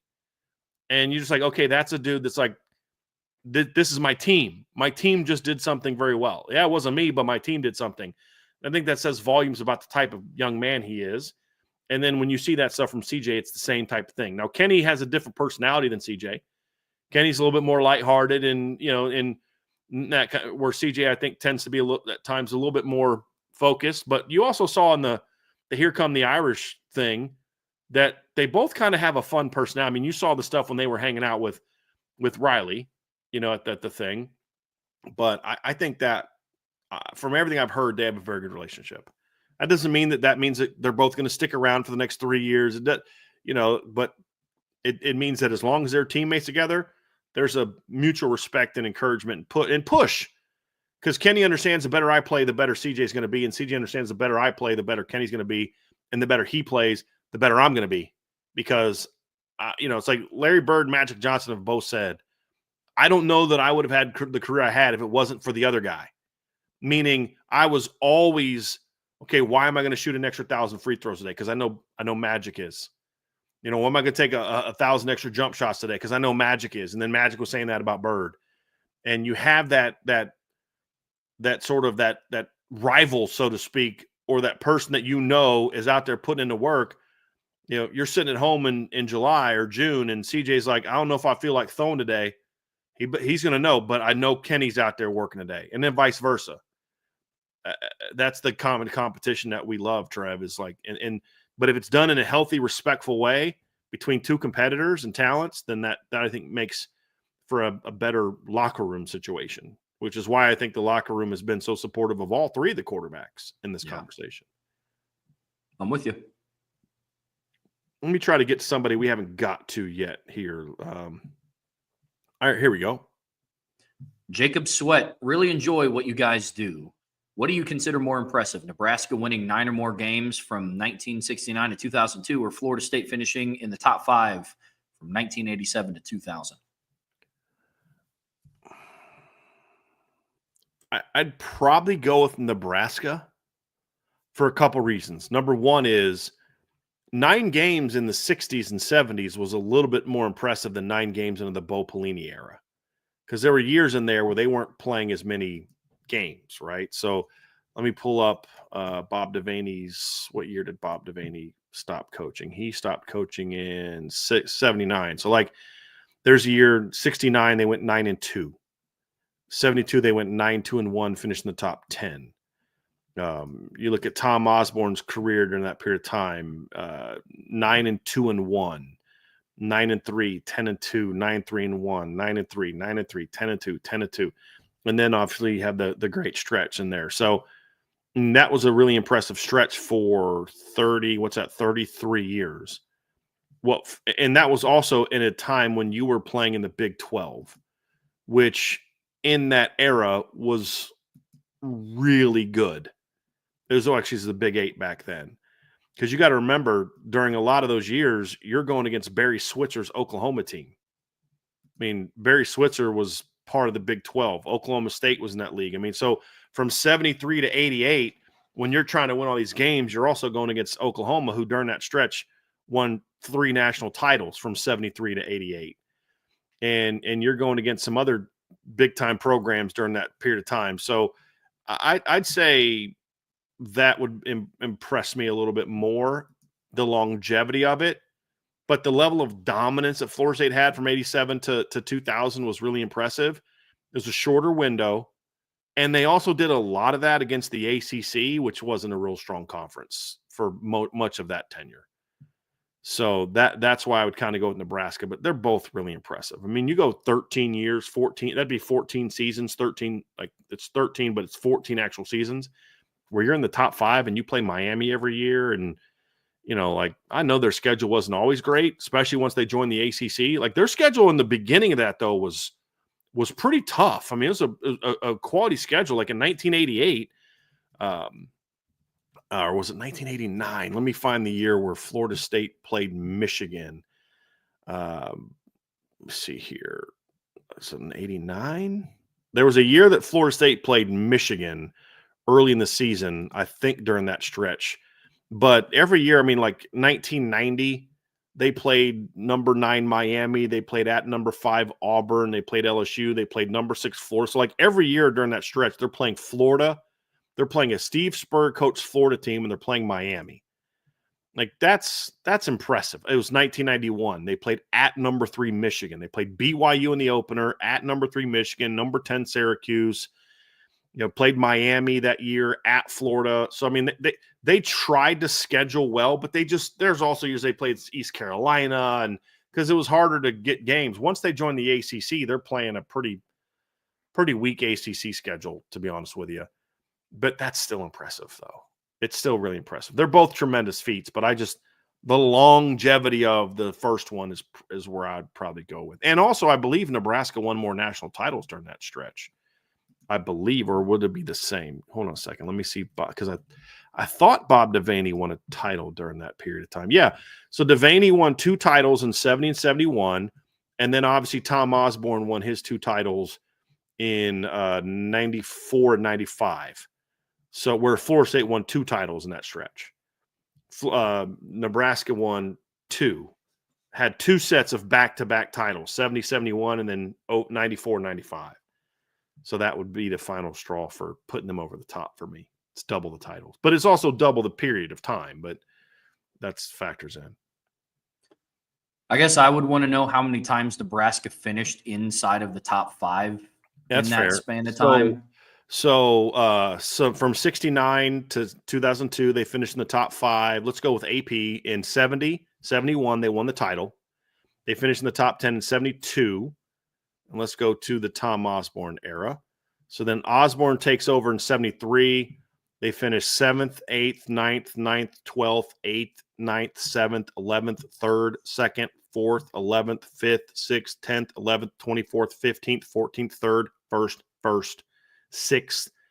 97, they were 2nd. That was the year that they, in the AP, they won the title in the coaches poll. So technically Nebraska had 5 national titles in that period of time. Because they split the one in 97 with Michigan.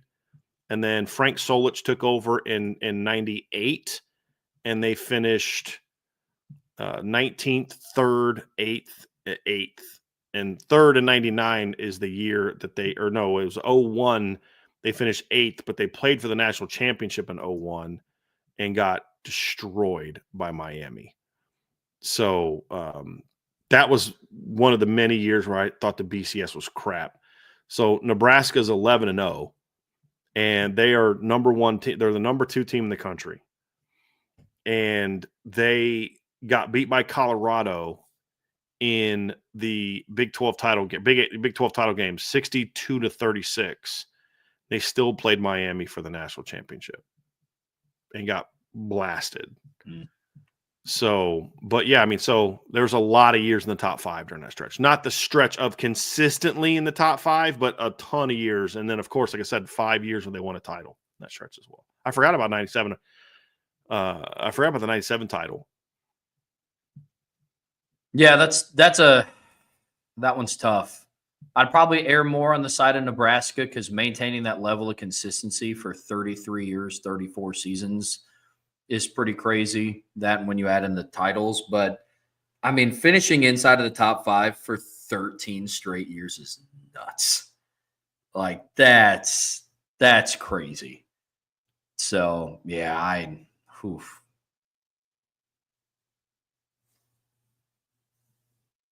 Ed 3 said it wasn't the Big 12 title game in 01. He's correct. They got beat by Colorado, and they didn't even play for the Big 12 title.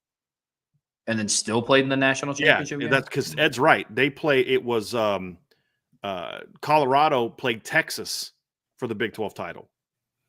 So he's correct. They didn't even play for the title. They didn't win their league. The team that beat them 62-36 won the Big 12. So Ed is correct. Like, that makes it even worse, though. Yeah.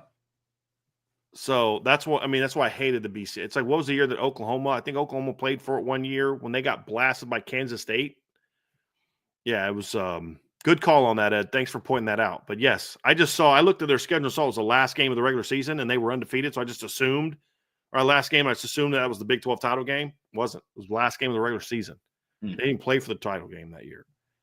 So good call, Ed. Yeah, don't get me started on that. All right, here's one for you, Trevor. If you're are you okay asking? Can you see Jacob Sweat's question? I didn't see it come in, but like it's still starred. It's at the 12:39 mark of the questions. The one that we just read. If you go to the starred question, do you see it? I can't find it, but I'm sure I'm comfortable answering in the star. If you go, it's in the middle of the starred questions, and it's at the 12:39 mark. If you just kind of scroll through, you see the times that they were submitted. Are you comfortable? It's the one that we're looking at now from Jacob Sweat. Are you comfortable with Tommy Gunn's next question? Oh yeah, yeah. So Tommy asks, Trev, if you don't mind, what's your heritage? We know at least most of Brian's backstory, at least 3 highlights. What are some of your highlights? Well, gosh. Okay, so I was adopted from South Korea when I was 5 months old.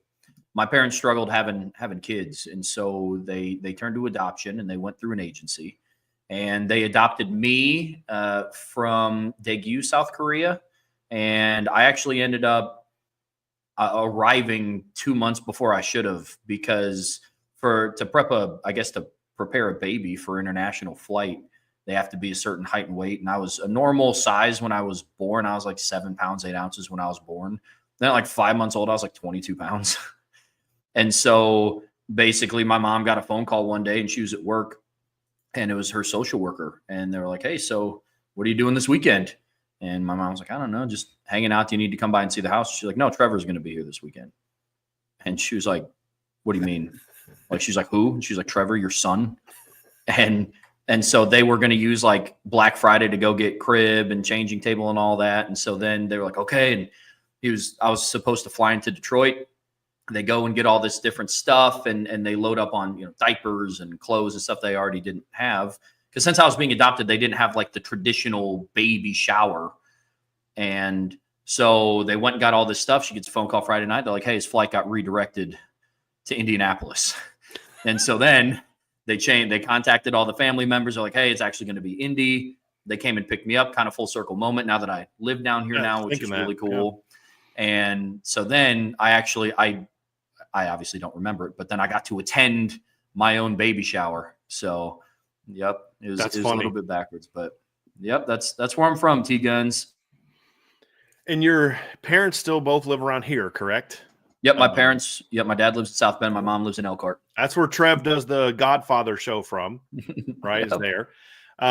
And they also adopted another baby from Korea, your sister. Mm-hmm. And then, I know you have another sister was theirs too. So, and then you went to the University of Indianapolis, correct? Yep. And what'd you major in?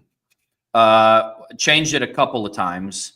I majored in sports management for a little bit because I obviously wanted to be around sports, and then I switched it up. And then I was like, all right, well, I want to be a coach. So then I majored in education, and then they put me in a classroom, and I was like, nope, I'm good.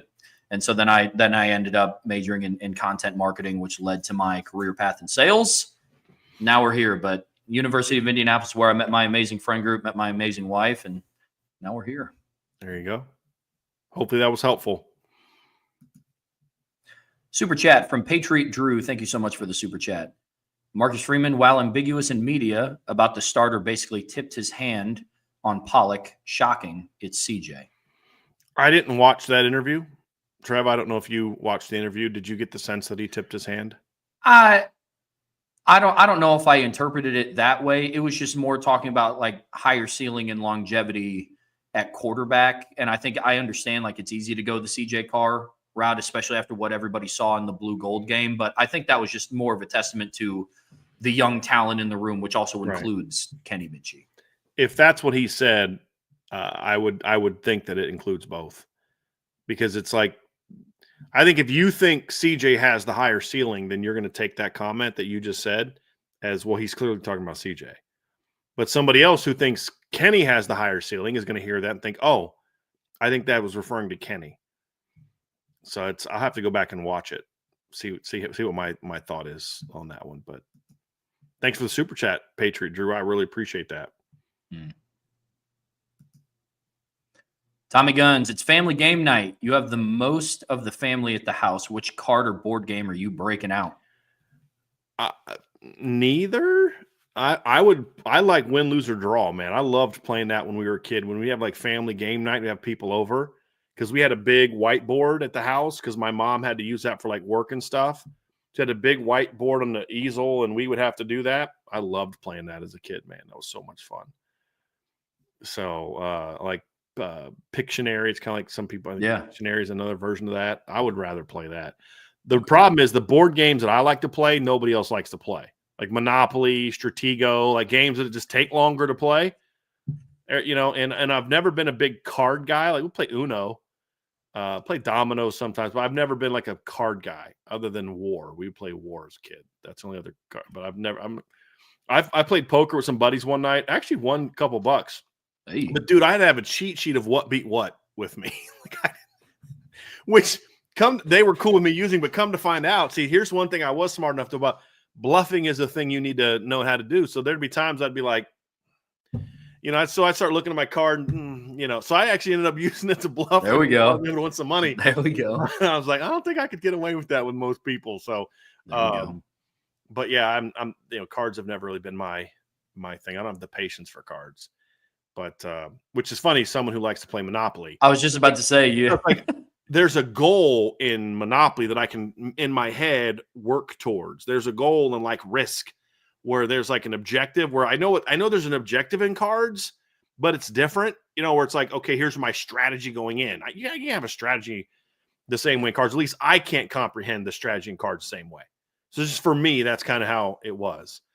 Where, you know, Risk is like, I know my goal is to dominate the world. You know what I mean? It's like kill everyone, you know, it's like let the paramedics sort them out, you know. It's Monopoly, it's like I want to own everything. Like there just was something more objective to me than that. So yeah, but I loved playing like win, lose, or draw. Like honestly, if we had like a company thing, I'd say, dude, let's play win, lose, or draw at my house. I would so want to do that. And you'd all be like, what a loser. Like, dude, we're not old, lame people like you are. No, sir, you're the boss. Yeah. Yes, sir, we're playing win, lose, or draw. You would not have to do that. Don't say that. People are going to think that that's how you have to be around me. No. But yeah, that was mine. I am actually on the complete opposite side. Love cards. We would do, if I was hosting a family game night, if there was even numbers and we could do it, we'd run a lot of euchre and put together a euchre tournament. That's kind of our go-to. Played it all throughout college. Still play it now whenever we can. So that would be mine. So the only Monopoly game I ever played was the Notre Dame version of it, Irishopoly. We have it here. My wife bought me that when we first got married. She bought it for me. I'm like, you want to play with me? She goes, well, I won't play. I'm like, who am I going? I live in Denver, Colorado. I don't know anybody. Who am I going to play with if you're not going to, you know? So my problem is I always lose to Lauren because she's like stacking up and building up her properties, and I only want to buy the Golden Dome in Notre Dame Stadium. And so I'm just I own the cool stuff. Literally. But I own the cool stuff. Yeah. Yeah. And then I get into trouble and I start trying to defend myself. Do you know how much money Notre Dame Stadium generates this campus year over year? It's like, that's the property you have to buy. And she's like, that's not the game. Yes. So, it doesn't matter. It's my game. It's what I want to do. Oh my goodness. That's really good. Let me go down here and try to find somebody we haven't. Here we go. That I haven't got to yet. Here's a good one. Original Irish. Who do you see playing the majority of the field receiver snaps? That's a good question. I think it's obviously going to come down between Will Pauling and Jordan Faison. I think it depends on the person who plays the most snaps may not be the person who plays the most field snaps. Meaning you could see, like, just as an example, you could see Will Pauling this season get more total snaps than Jordan Faison, but less field snaps if he's like playing both. So let's say that the field snaps are split like 60-40 between, Faison and Will Pauling and whatever that number. But then you could see maybe Pauling making up for that number by also playing in the slot at times where Jaden Greathouse is either playing outside or playing in the boundary or just getting a breather. So I could see something like that. I could also see it the other way around where, like, let's say Will Pauling gets a majority of snaps and they decide Jordan Faison's the better movement piece, or, then that kind of thing. So I would probably lean towards Jordan Faison getting more of the field receiver snaps, barring injury, and then Will Pauling getting more total snaps because he moves around a little bit more. I also, Trev, wouldn't be shocked if Will Pauling eventually passes up Jordan Faison, but I'm not predicting. I'm saying it's possible. It wouldn't surprise me. But that's my prediction. I think that Faison, as of right now, gets more of the field-only snaps, and then Pauling gets more overall snaps because of the fact that he'll be playing inside and outside. That's my prediction. I like that. I'm going to build off of Original Irish's question. Is there a dark horse that is not Will Pauling or Jordan Faison that you could see? Yeah, Cam Williams. I mean, the light goes on for Cam Williams this summer, and it's like, oh my goodness, like that the dude has finally arrived. And with his relationship with CJ Carr, them coming in, they've been throwing each other for 3 years. I mean, I still remember the Irish Invasion camp when they were rising juniors. I think it was, when just watching them throw at each other at that camp. So that would be one. That would be one. That. I'm not predicting it, but like that would be, if I had to pick a dark horse, that would be it. Yeah. I like that. Oh, this is let's go to Patty O Furniture. Great name. Will the revenue share model involve binding contracts, and will it be multi-year? On that, I don't know, Patty. I think it's more of I don't even want to touch that one, honestly. I don't know. I don't know if there's still so much of that that's getting worked out in the courts.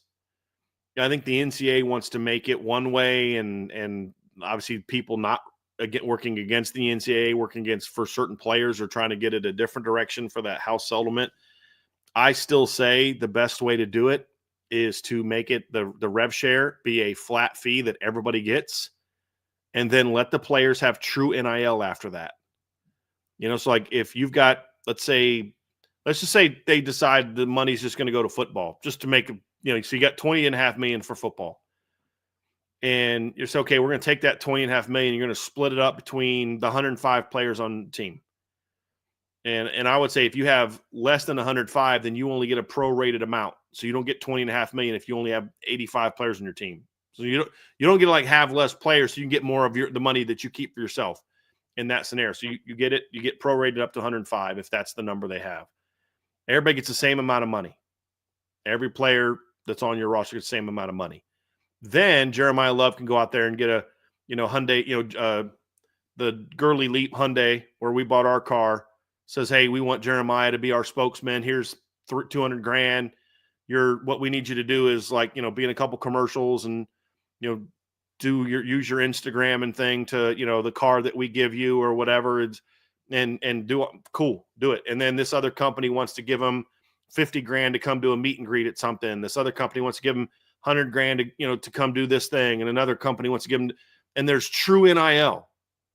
And there's no cap on that. If Jeremiah Love makes $4 million next year because that's how many people wanted to work with him and partner with him for different things, and somebody wants to give him a merch deal, and which Jeremiah has, by the way, a merch store. There's actually some pretty decent merch in there. I should actually put a link to it in the chat, but there's actually that's cool. He's got I was actually thinking about buying one. I was like, I should probably wear that during a show. I could see some pretty cool gear. I tell any player that's got gear, if you send me gear, I'll wear it during the show. But I just put the link to Jeremiah's merch store in the show.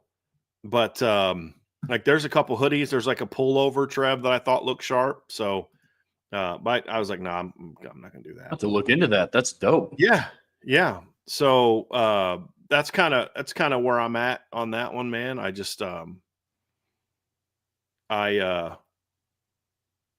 But anyway, there should be no cap on NIL.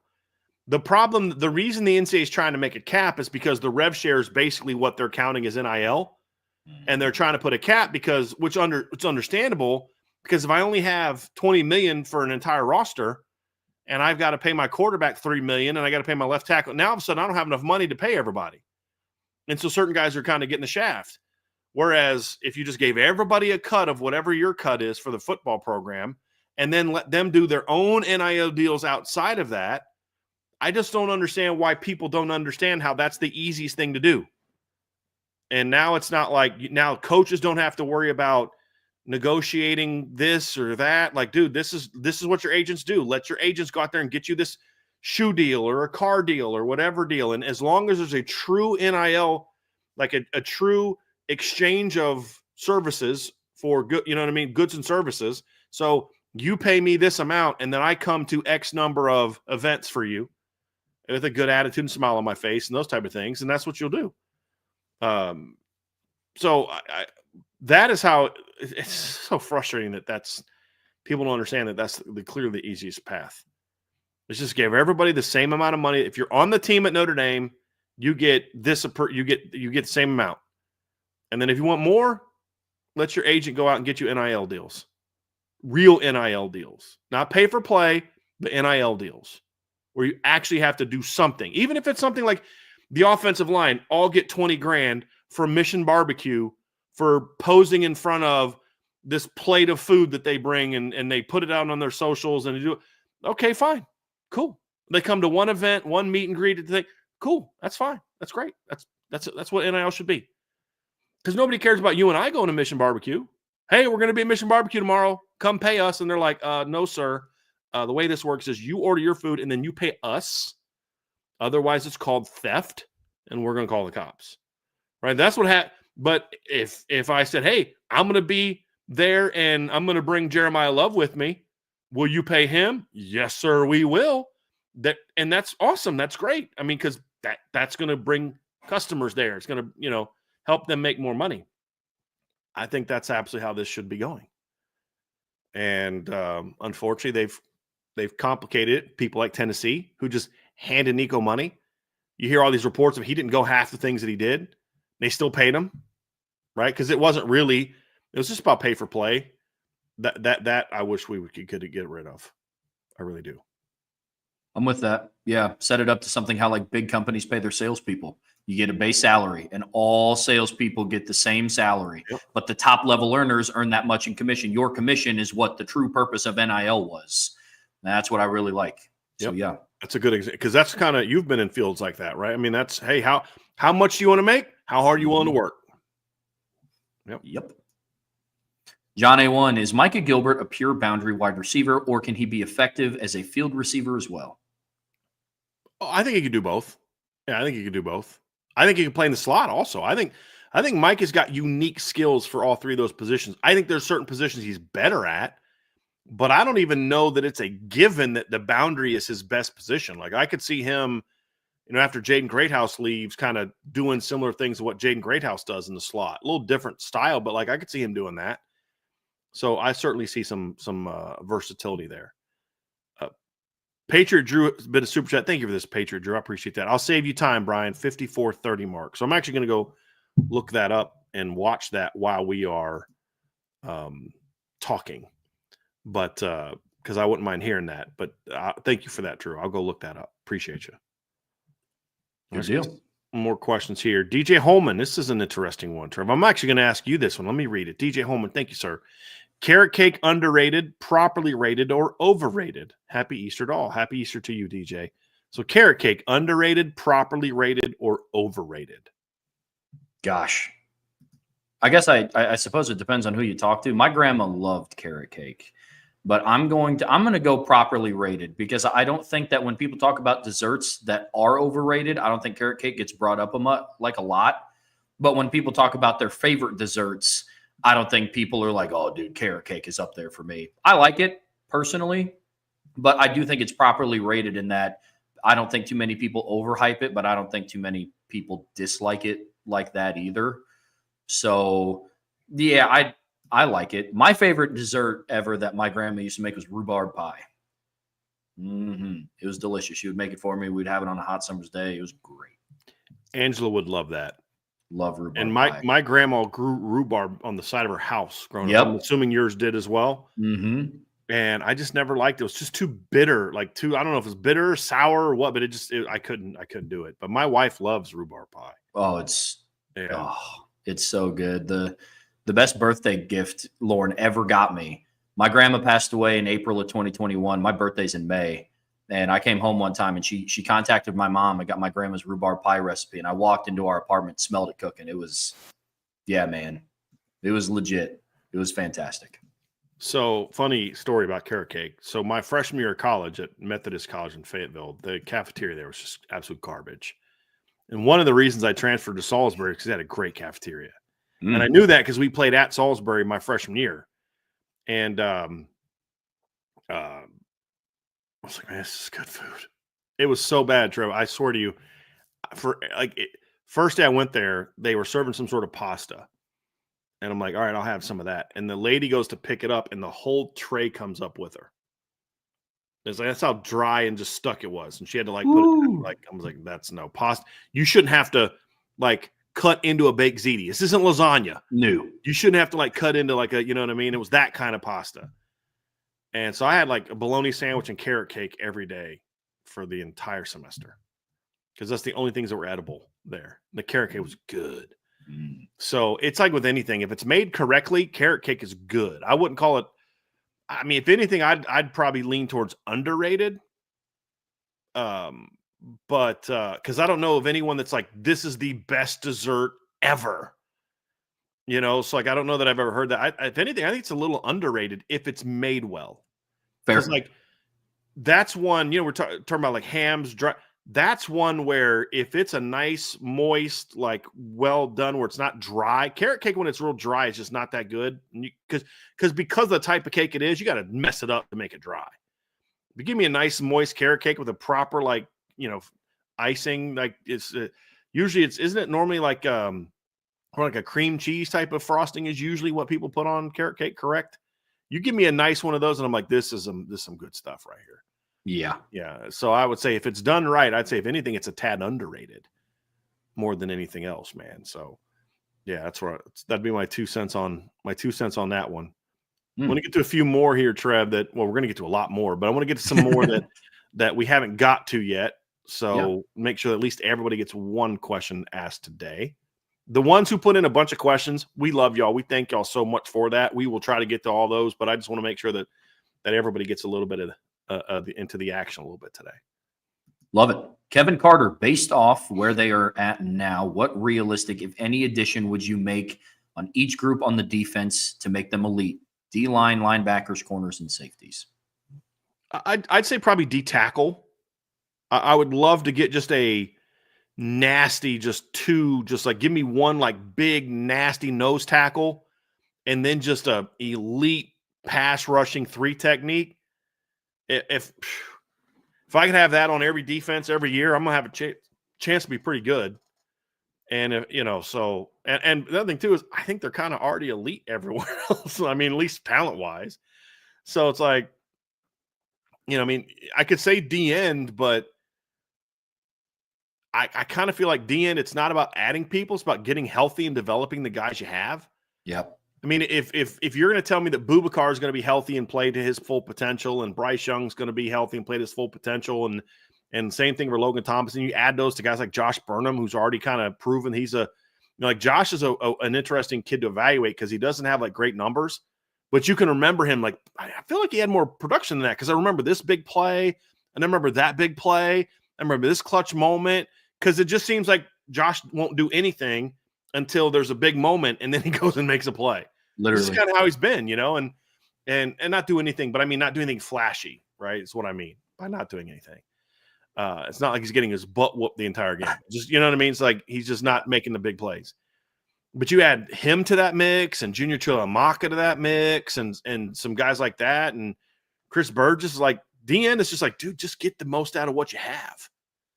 Like, it's very talented. D-tackle is the one where I'm like, if there was just an elite D-tackle that jumped in the portal right now and he wanted to come, I'd be like, yeah, I kind of am going to risk some people's feelings being hurt to add that guy because that's the one position where I don't think we have that if I'm looking at it from a Notre Dame standpoint. So, yeah, it's a good question, Kevin. Very good question. Yeah, absolutely. Laker Irish. If the quarterback competition included Book, Cone, Hartman this year, where would they slot in with Minchie, Carr, and Angeli? That's a really interesting question. Well, the guy that transferred out would be at the bottom of my list. And honestly, I mean, part of that depends on what stage in their development are we talking about with all those guys. Like Sam Hartman's not in the conversation because like he is a he is CJ Carr with less athleticism, less arm talent, less strength, and less size. I mean, that's like the kind of career he had numbers wise is kind of what you'd expect from CJ Carr. You know what I mean? Like that's the kind of production you can have. And it's a lot of it, some of it was system driven. You know, if we're just talking like talent, I mean, the Minchie and Carr are 1-2 in talent, but are we talking about Jack Cohn, 2021 Notre Dame Jack Cohn, who's more experienced and veteran? I think he would have had a tougher time to get beat out than the other two, but I still think one of those two would have had a shot to beat him out. Look, guys, these are two really talented kids.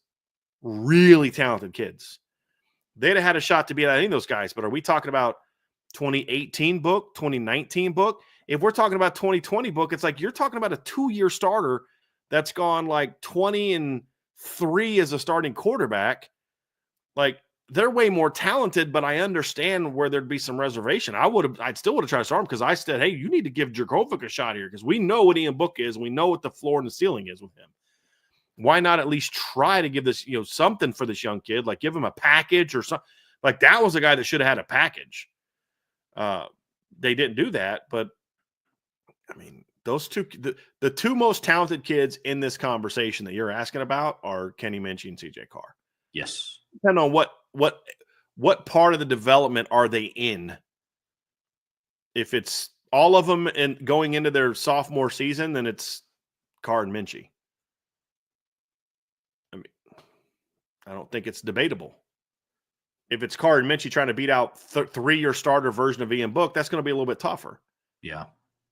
It's going to be a little bit tougher. I do think that rising junior, rising sophomore CJ Carr and Kenny Minchie would have a much better shot of outplaying Sam Hartman than Buckner did because Notre Dame wanted to run the offense that fit with Buckner, or fit with Hartman, not the one that wanted to fit with Buckner. And that's why Tyler always was at a bit of a disadvantage in that. Not saying that he shouldn't have been. I mean, like, you don't bring Sam Hartman in to not play him. Like, and you're not going to run the same offense for those two kids. You've got to lean into one of them, and they leaned into Sam Hartman. It's an interesting question. Lindsey Graham's Machismo. A Rumble question, by the way. So people on Rumble, I can see your questions. I can't see your rants or whatever they're called, but I can see your questions. So this is one from Rumble. Well, good deal. With the portal open again and the Lambert injury, do you see Notre Dame shopping in the offensive line portal, or do you think they trust their existing depth on the roster? I would go with the depth you have, honestly. I mean, look, if you needed let's say that Anthony Knapp's not getting the job done, I'd move Charles Jagsaw to left guard and put Sullivan Absher in the starting lineup and have no problem with that. I mean, there's some people who think they should have done that anyway. Gerby's going to come back at some point in time this season. And, oh, by the way, they got 5-star Will Black coming in who, won't be able to start, I think, by game 1 most likely, but by game 6 or 7 if there's an injury. And Will Black's been in your strength program now for 3 months because it starts in the summer. He'll get here sometime in June. So he'll have June, July, August, September, October. So sometime in October, that's 5 months in the strength program. He may be more ready to play, and he's super talented.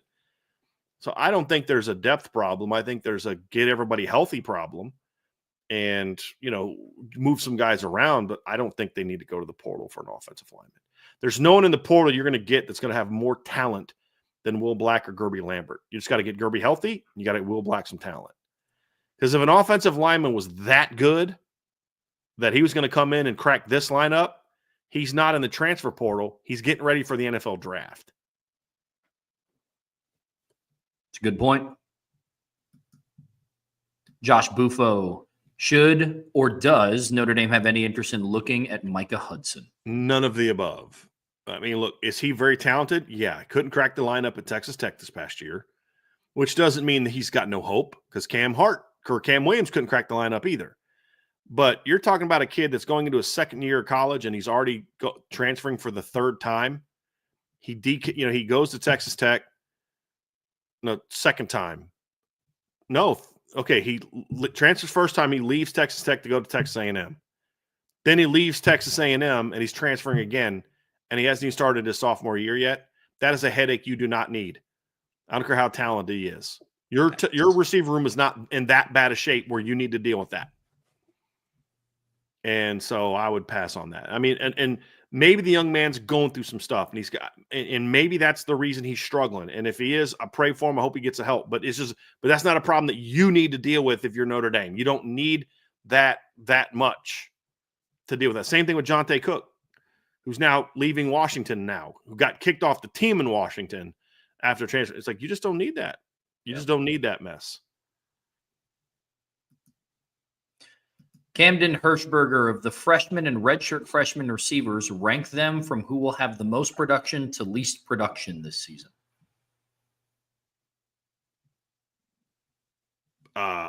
This is one of those questions I think is going to keep getting asked a lot. From who will have the Micah Gilbert 1, I'll go Cam Hart 2, Elijah Burst 3, Logan Saldate 4, Scrap Richardson 5, Jerome Bettis 6. Is that everybody? Yep. It's 3 and 3, right? That would be my prediction. I went Gilbert, Williams, Burris, Saldate, Scrap, Jerome. I think you can even make a case that Jerome will be more ready to play this year than Scrap. So you can make a case to flip. Just physically, Jerome's more ready to play. You and I see that the same. Archer 452.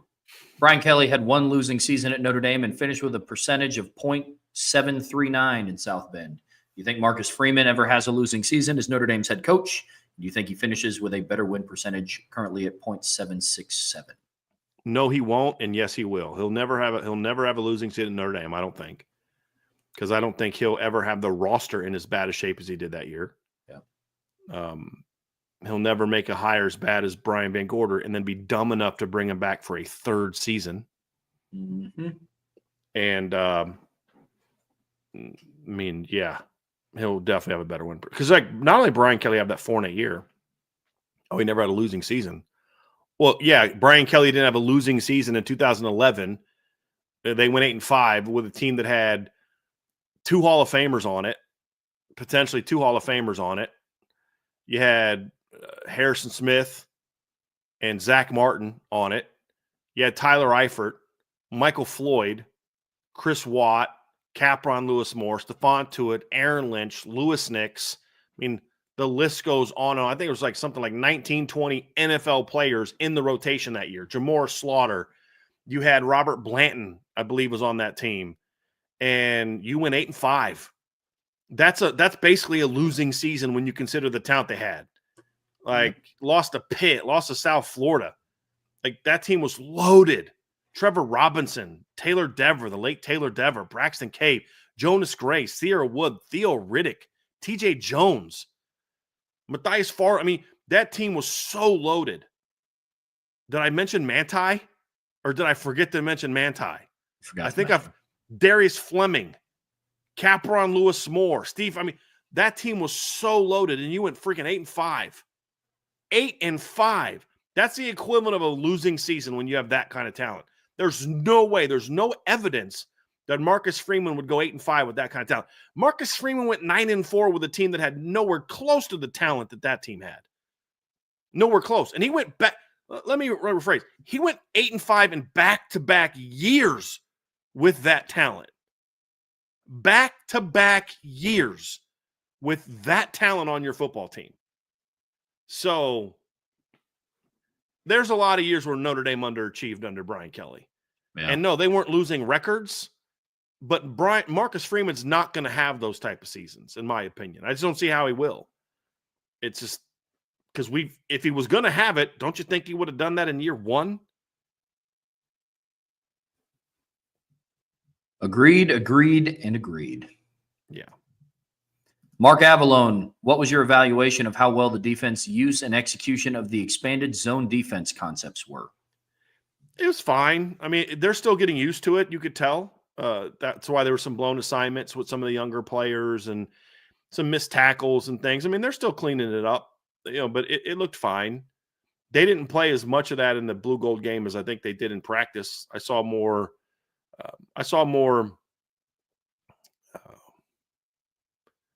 little bit more man maybe in that game than we saw with the first team than we saw in practices. But it was solid. It was solid. It was letting them run around. They weren't showing a whole lot in the blue gold game either intentionally. They were kind of playing base stuff for the most part, some inside run stunts, but that's really about it. They weren't showing a ton. Good deal. That just got me in such a bad mood. Start talking about that Notre Dame 2011 team, and just like the talent that that team had, and they went 8-5. Just so gross. Just makes me so mad. Just, oh man. Yeah. So mad. I mean, even at corner, you had Bennett Jackson who played in the NFL, Robert Blanton who played in the NFL. Gary Gray would have played in the NFL if you didn't ruin him. You know, you had Stephon Tuitt, Aaron Lynch, Capron Lewis Moore, Ethan Johnson, Sean Swinar before his injuries, Manti Te'o, Darius Fleming. Because remember, you had Kerry Neal on that team, Ishaq Williams, Danny Spahn, Ben Council, Troy Nichols was playing outside linebacker on that team. Like, you know, you had Dane Christ, Everett Golson, Tommy Reese, Dan McCarthy, Zeke Mata, Harrison Smith, Jamore Slaughter, Austin Collinsworth, Eiler Hardy, like Ben Koyak, Tyler Eifert, Mike Ragone at you know, receivers, Michael Floyd, Theo Riddick, TJ Jones, Robbie Toma, DeVaris Daniels, Matthias Farley. Like, that team went 8-5. Like, unbelievable. Lost to South Florida. And here's the thing, Trev, about that South Florida team that year. That wasn't even like a good South Florida team. Remember, there was like some times when Kelly was at Cincinnati, there's some years where like Jim Leavitt had some like really good South Florida teams. Yeah. That wasn't even a good South Florida team. They weren't any good that year. They went 5-7 that year. They were, you know, like, come on. And the only reason they went 5-7 is because they beat you. Like, they lost to UConn that year. They lost to Rutgers that year. Like, come on, dude. You went 5-7 against that team? It's just ridiculous. You played better against Michigan, who won like 9 games that year, than you did them. You lost to USC. You got beat by Stanford. Like, oh my gosh. You just peed away a game, the bowl game in Florida State. Remember that game? They're just eating up that Florida State offensive line in the first half. But they started like 4 freshmen. Then they stopped blitzing in the second half. And guess what? Florida State comes back and wins. He was such a mediocre coach. I get so tired of he did so much with less. He inherited a bad situation there. He inherited bad facilities when he came to Notre Dame. He inherited a roster that had 2 Hall of Famers on it. And that doesn't include Manti Te'o and Michael Floyd and Dane Chris and all that. Come on, man. That guy was, oh, gosh. Okay. We actually already talked about where does Angeli end up. Let's go to, here's Christopher Hardy. When evaluating and offering young quarterbacks like the 2027 kid they've already offered, what traits or skills do you or Notre Dame look at to be willing to offer someone that young? I mean, you want to see a live arm. You want to see a repeatable delivery. You want to see good athleticism. I don't really care about footwork a ton at that age. I just want to see a guy that's got athletic feet, because then I can teach him the footwork. Those are some of the physical tools. Yeah, you'd like a guy that's 6'3", 215, but you know, in today's era, it's not as important. Peyton Houston's listed like 5'10". That kid's a star. I mean, he's a phenomenal talent. Malachi Ziegler's, you know, bigger kid. Peter Bork's a little bigger kid. But, like, I want to see a live arm. I want to see the ball jump out. I want to see a kid that understands ball placement. I want to see a kid that has some arm speed as well. It's not just about strength. It's also about speed. You have a strong arm, but if it takes you 5 minutes to get through the throwing zone like it does for Nico, then you're going to have more misses. I don't want a guy that's got super long levers. Trevor Lawrence is one of the very few, like, really long lever guys that has just been pretty accurate. You know, I want to see – those are the physical things. And then there's the other traits that you can't learn off film as well, but you learn through the process. I want to, you know, get a guy on campus and talk ball with him and see how he processes information. And, you know, he's at practice. What'd you think of that play? You know, where would you have gone with the ball? And you know, get to know them character wise. You get to know the people around them. Is this a kid that's got a good work ethic? Is this a kid who's a bit of a spoiled kind of brat? Or is this a kid that, you know, no matter what his parents are, he's a grinder, he's a worker, he's a great teammate, and people around campus know him and things like that. There's just a lot more that goes into recruiting a quarterback than there does other positions, because if at Notre Dame, this guy's the face of your program, like it or not, he's the face of your program. If you got a bit of a knucklehead at another position, that it's like, all right, he's a knucklehead, and every now and then people find out, but it's like, it is what it is. When your quarterback's a knucklehead, everybody on the planet knows it, and it gives you a black eye as a program. So you got to make sure the other stuff checks out too. And also, if I'm trying to get my team to be hardworking and disciplined and this and that, and your quarterback's not those things, it's going to impact your team. You want evidence of that? Look at 2016. Fair enough. Ronnie Reeves, if for some reason Notre Dame doesn't make the playoffs, what would be the one reason you think it would be and the reason for missing it? Offensive line underachieves, and they deal with a lot of injuries again at important positions. That's would be my thought on that. Yeah, it would have to be something along those lines, or just a complete defensive collapse. And you're asking a very young, inexperienced quarterback to have to carry the team and be in a situation where they have to score 35, 40 points a game to win it. Yeah. That's a good one. It's a real good one. We have a super chat from Tyler Evans. Here we go. Give me 2 records in sports careers and single seasons that you believe are untouchable. Mine are both Ricky Henderson's season stolen base record and career stolen bases. What was Ricky's? Oh, man, he was such a unique base stealer. Ricky Henderson, stolen bases, his most was 130. I could actually see that being broken someday. It's not going to be easy, but I could see that. Let me pull up Major League Stats. Are they back to trying to steal bases again? Or are they still like anti-stealing bases in Major League Baseball again? Do you know, Trev? Do you follow baseball well enough to know that? Okay. Because I know for a while there, they were like anti-stealing bases, just like they were anti-singles. Leader last year was 67, so they're not stealing a ton, but I could see that maybe being broken. That's going to be a hard record to break. His all-time record of 1,400s also, he played till he was 44. That makes it harder to break. I mean, if you think about, Ichiro was not able to kind of sniff Pete Rose's all-time hits record. I don't know that anybody is, especially with that. So that's an interesting one. But honestly, Trev, the records in baseball that are just going to be hard to beat are the pitching ones. Like there are so many pitching stats from back in the early 1900s that are just like never going to be touched. Cy Young pitched 7,356 innings.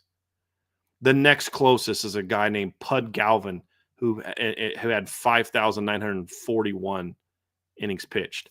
The only even remotely modern day pitchers that close, Nolan Ryan was a 53, Phil Niekro was a 54. I'm trying to find anybody. Greg Maddux was a 5,000.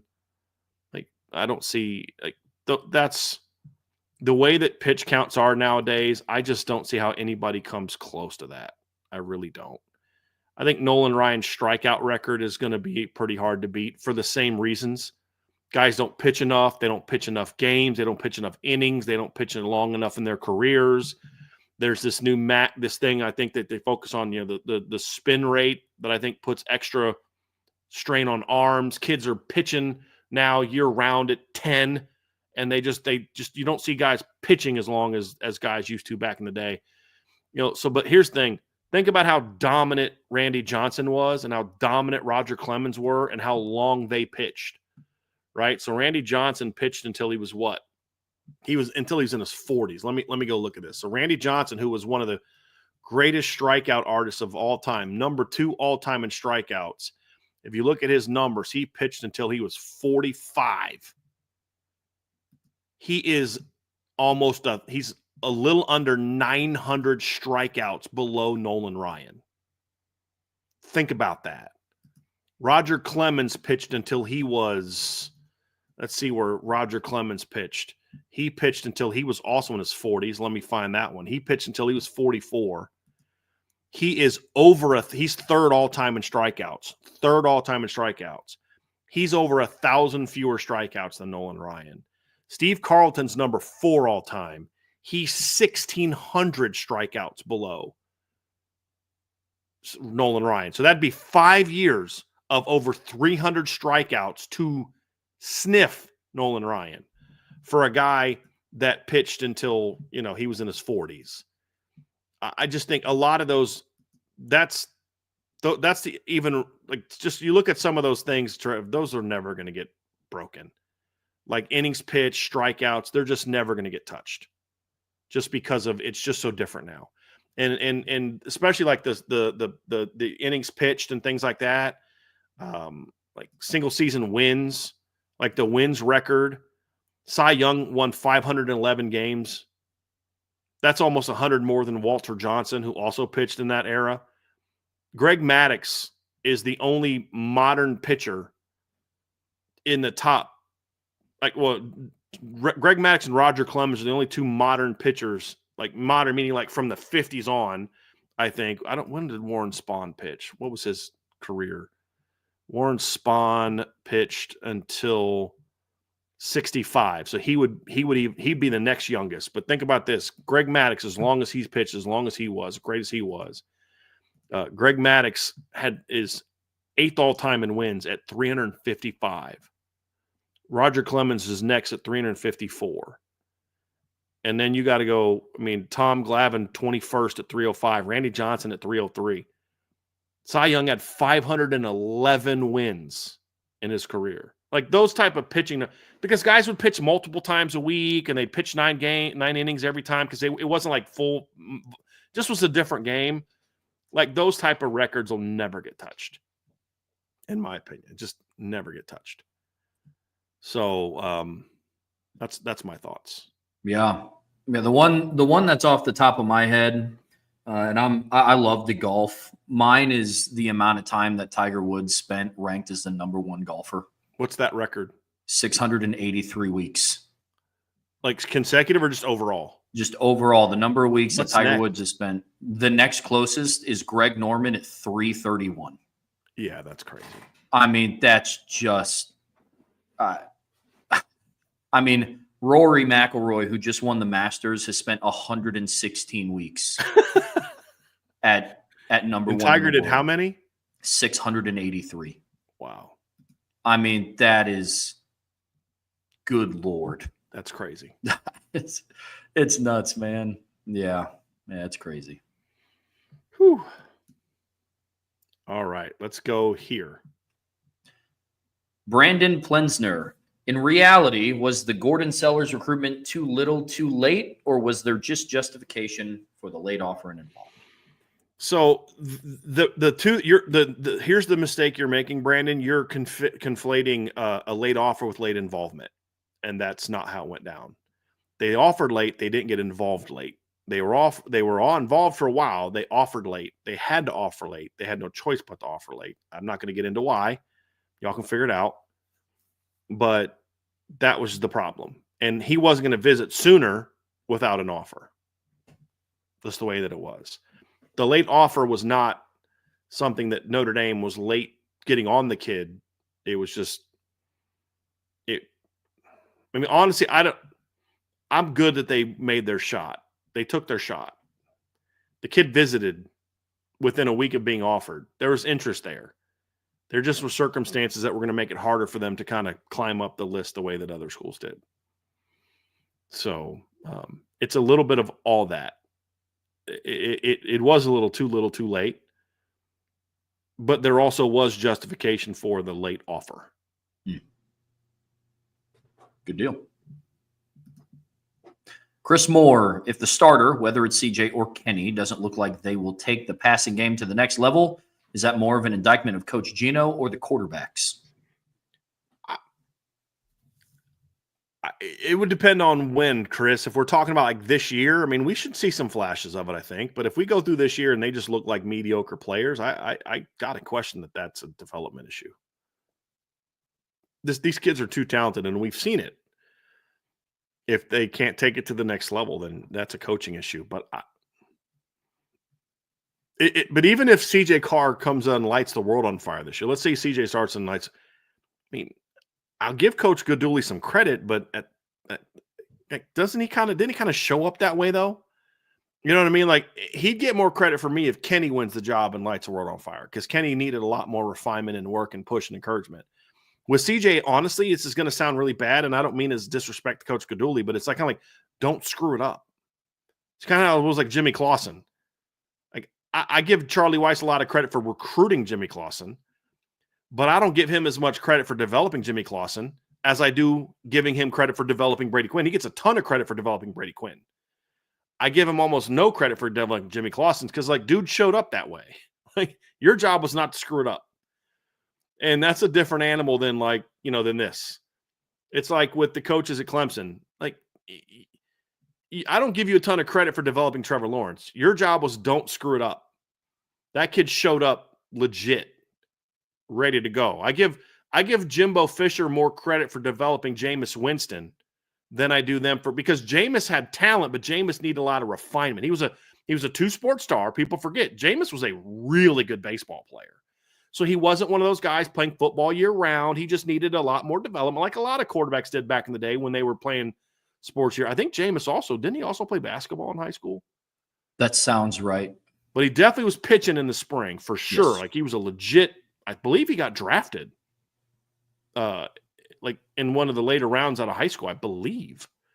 Don't quote me on that one though. But he was a legit pitcher. He needed more work.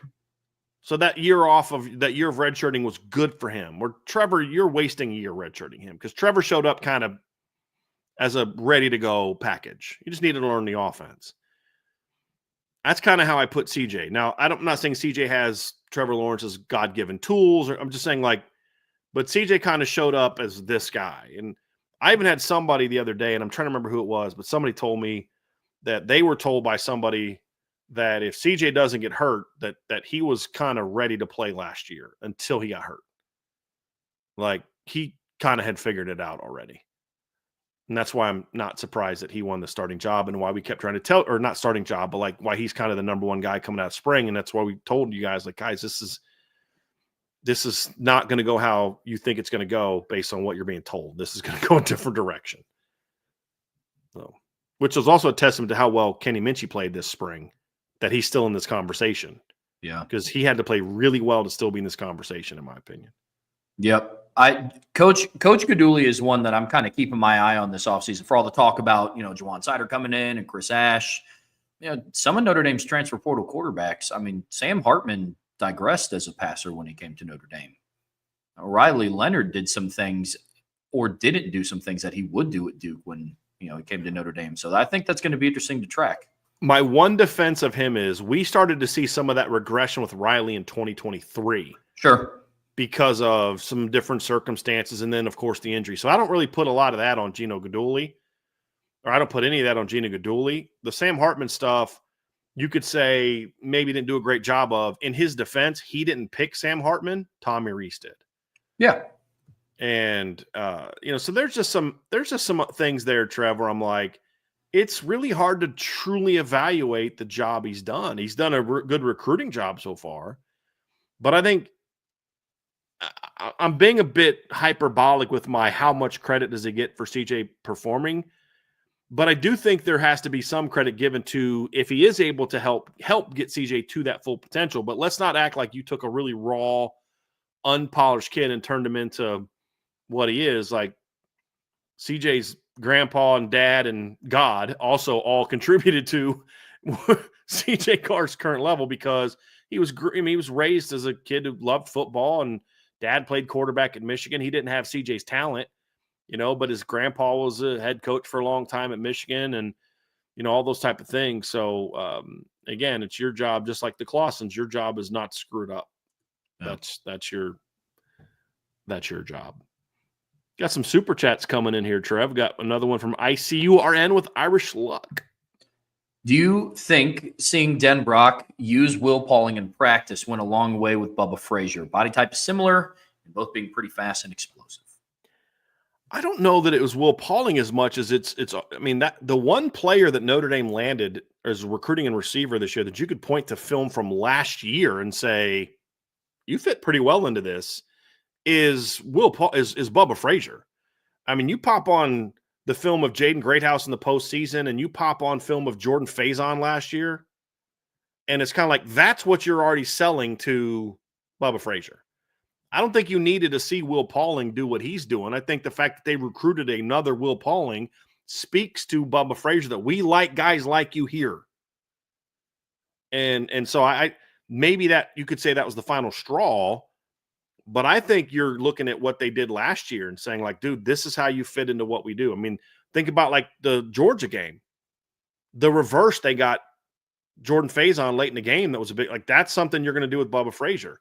I think it was more what you already had. And then I know that Will Pauling's faster and that maybe is where your comparison comes from, but I don't think the usage for Will Pauling is going to be really any different than how they used Jordan Faison last year and Jaden Greathouse last year.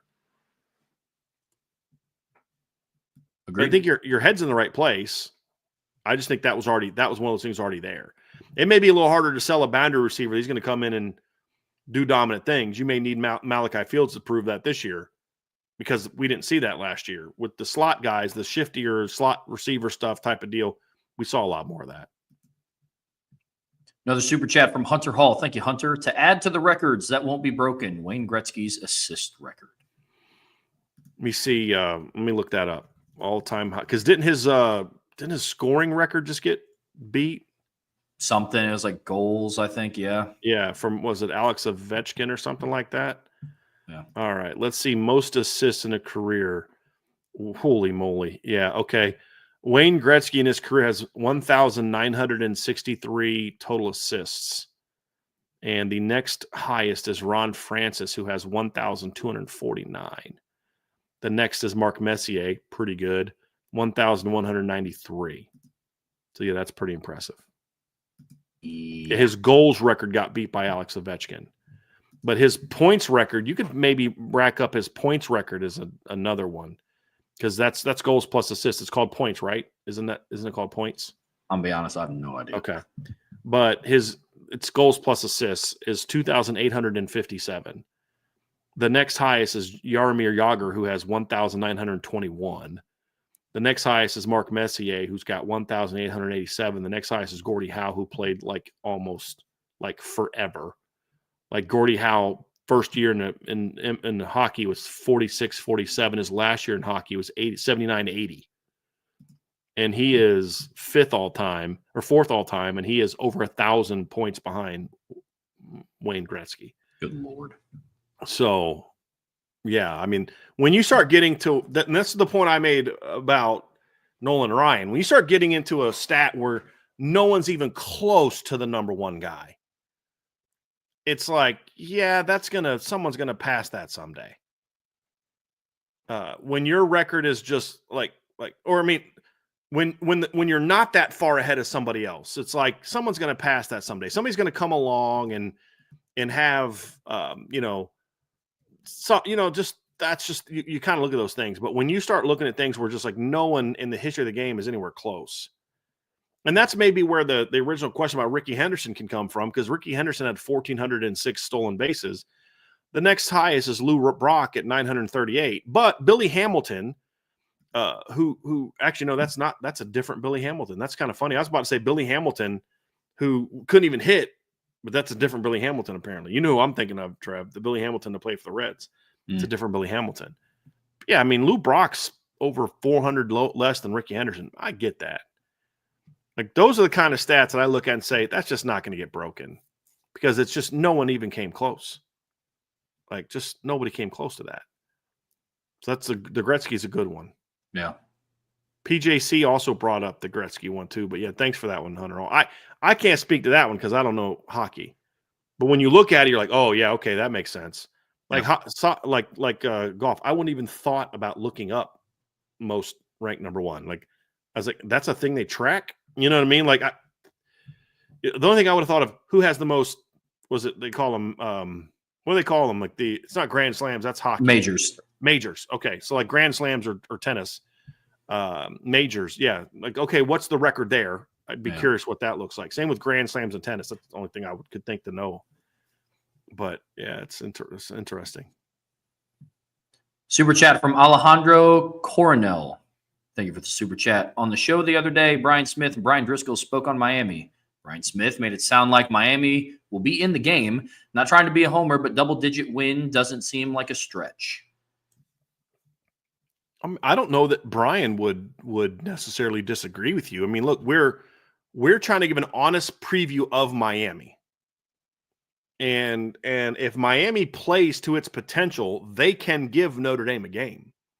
The question is Miami a team that's capable of, with any kind of consistency, playing well in big games? That's a bigger question. But look, I've also expressed hesitancy to just assume Notre Dame's going to win by double digits. I've been asked this question. This is now probably like the 7th or 8th time since the season ended, actually since spring ball started, that I've been asked about the Miami outcome. And I've still said, could they win by double digits? Sure. Will they? Like, it's April, and let's see who Miami gets in the portal first. But I think we're all feeling good about how the season went last year, but let's not forget that in week 2, Notre Dame lost at home to Northern Illinois. It should not be considered absurd to think that Miami might be able to give them a game, especially when you think about what happened the last time they were down there. Now, again, different coaching staff, different players for both teams. But I mean, it's like our goal, and we're going to try to do more of these. We're going to try to preview all 12 teams and bring on people that cover those teams and have those conversations. But at the end of the day, like, we're trying to give you a knowledge of that team. We're not going to be bringing them on to, like, how do they stack up with Notre Dame and how can Notre Dame win? It's like, tell us about this team. It's about helping all of us learn more about those teams. And I thought Brian did a pretty good job of showing where Miami has strengths and showing where Miami has problems. I mean, he talked about, like, if CJ Carr plays well, their secondary is a problem. So, I mean, look, Alejandro, if Notre Dame beats Miami by double digits, am I going to be surprised? No. I've said it every time we get asked this question. Am I going to predict it right now in April? No. At least now we have a better idea of who the Notre Dame starting quarterback is going to be, but we still don't know for sure who the Notre Dame starting quarterback is going to be. And that's always been our holdup. Like, let's see these rosters finally get put together first before we kind of get there. I also think both things can be true. I think Notre Dame can win by double digits, and it will be a game. Let's not forget, Notre Dame played Texas A&M at Texas A&M in week 1 and won by double digits, and that was a game. I mean, it's not like Texas A&M had the opportunity to drive down the field at the end of the game, and Christian Gray broke that pass up on 4th and 2. Then Notre Dame just kicked a kind of an insurance field goal. It's like, okay, now it's a 2-possession game. But that game was in doubt until midway through the 4th quarter. So both can potentially be true, but it's just so early to predict any sort of scoring because the teams aren't even made out yet. Is it a possibility? Absolutely, but you just don't know right.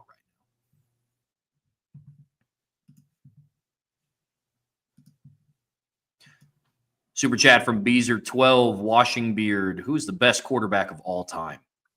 I mean, it's hard for me to say it's not Tom Brady because of all the things, stats, championships, and all that. I'll just tell you this. Whatever you want to do, championship, stats, all that, if I'm starting an NFL team, I'm taking John Elway. And that's all I got to say about that.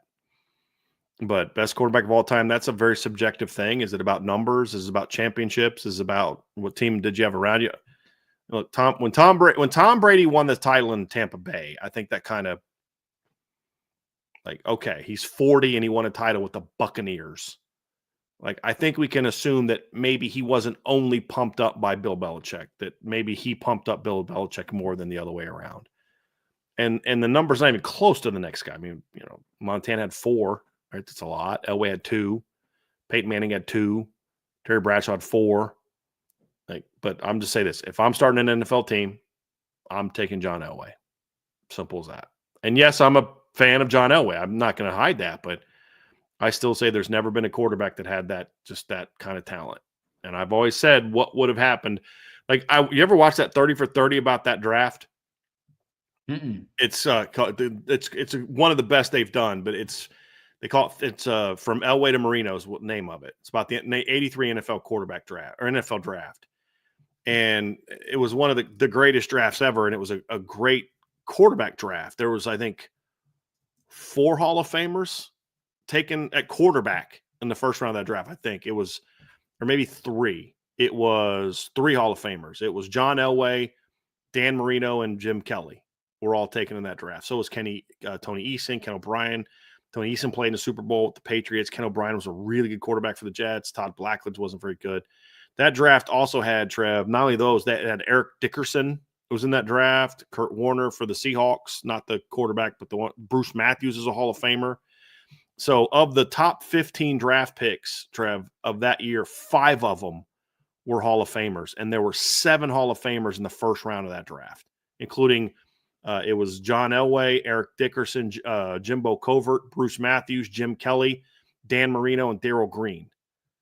And just a special, special draft.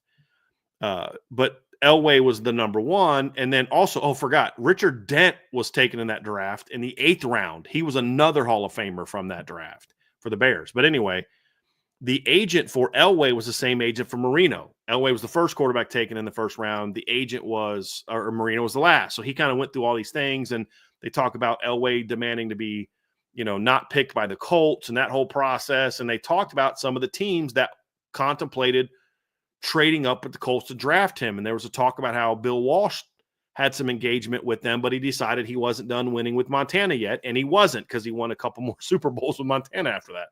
I think he won 3 more Super Bowls after that with Montana, because at that point in time, he'd only beaten the Bengals.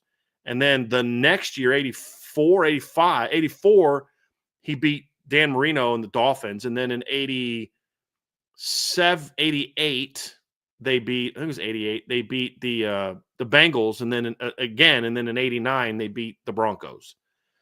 So ended up being the right decision. But you think, what would John Elway's career have been like if he'd have played for Bill Walsh with the players he had? You know what I mean? You think about all these things. There was at one point in time where Dan Reeves was trying to trade John Elway to the Redskins, and he would have played with those 90s Redskins teams.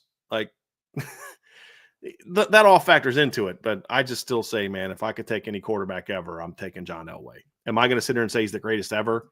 It's a very subjective thing. It's hard to argue against the numbers and the championships for Tom Brady and the longevity for Tom Brady. But that's why I say it the way I say it. If I can take any quarterback, I'm taking John Elway. Fair enough. Yeah, I mean, Bees, I gotta go Tom Brady here. I mean, for the simple fact of look what New England has been since he left, and look what Tom Brady did when he left. So, yep.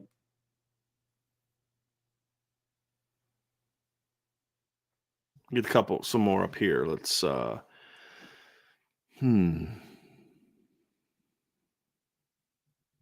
boy. Some of these questions it's okay. All right. A lot of them are repeat questions. There's several about Steve Angeli. Where he's going to go. Here's one from John A1 about Kenny Minchey. I like this one. If Kenny Minchey makes a comeback and wins the job, he throws for 3,300 yards, runs for 300 with 30 total touchdowns. Would he get drafted in the first 2 rounds after 1 year as a starter? No, I don't think so. I don't think Kenny has the I shouldn't say that, Trev, because quarterbacks get overdrafted all the time.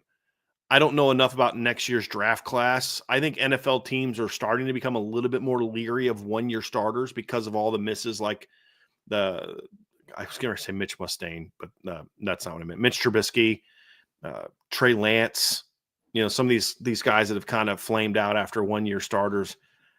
I think Kenny's very talented. I think 1 year, that's good production. That's not elite production. Is it possible somebody takes him in round 2? Sure, I guess. But I'm leaning towards no if we're looking at it from what I take Kenny Minchey after 1 year as a starter, where he put up good but not elite numbers. No, I wouldn't. I'd need to see that second year from him. Now, if he can kind of repeat it for a couple years, then sure. With his athleticism, his arm talent, his football IQ, he's a good-sized kid. He's 6'2", 210 pounds, then I just need to see more. And I'd say the same thing if CJ Carr was going into his 3rd year and he was a 1-year starter, he could come out of the draft after his first year starter and he I still wouldn't take him. I'd be very leery at taking a quarterback after 1 year. Remember Dwayne Haskins? I mean, he put up insane 5,000 yards passing, over 40 touchdowns, 1-year starter. a lot of your warts don't get exposed until people have some time to see you. So I'd say no. I think he'd need that second year. I'm saying he would get drafted. He would get drafted. I just don't know that it would be after in the first 2 rounds. Yeah, some of it would also depend on how much success Notre Dame has as a team as well. I think would impact his draft stock. But after 1 season, I'm with Brian.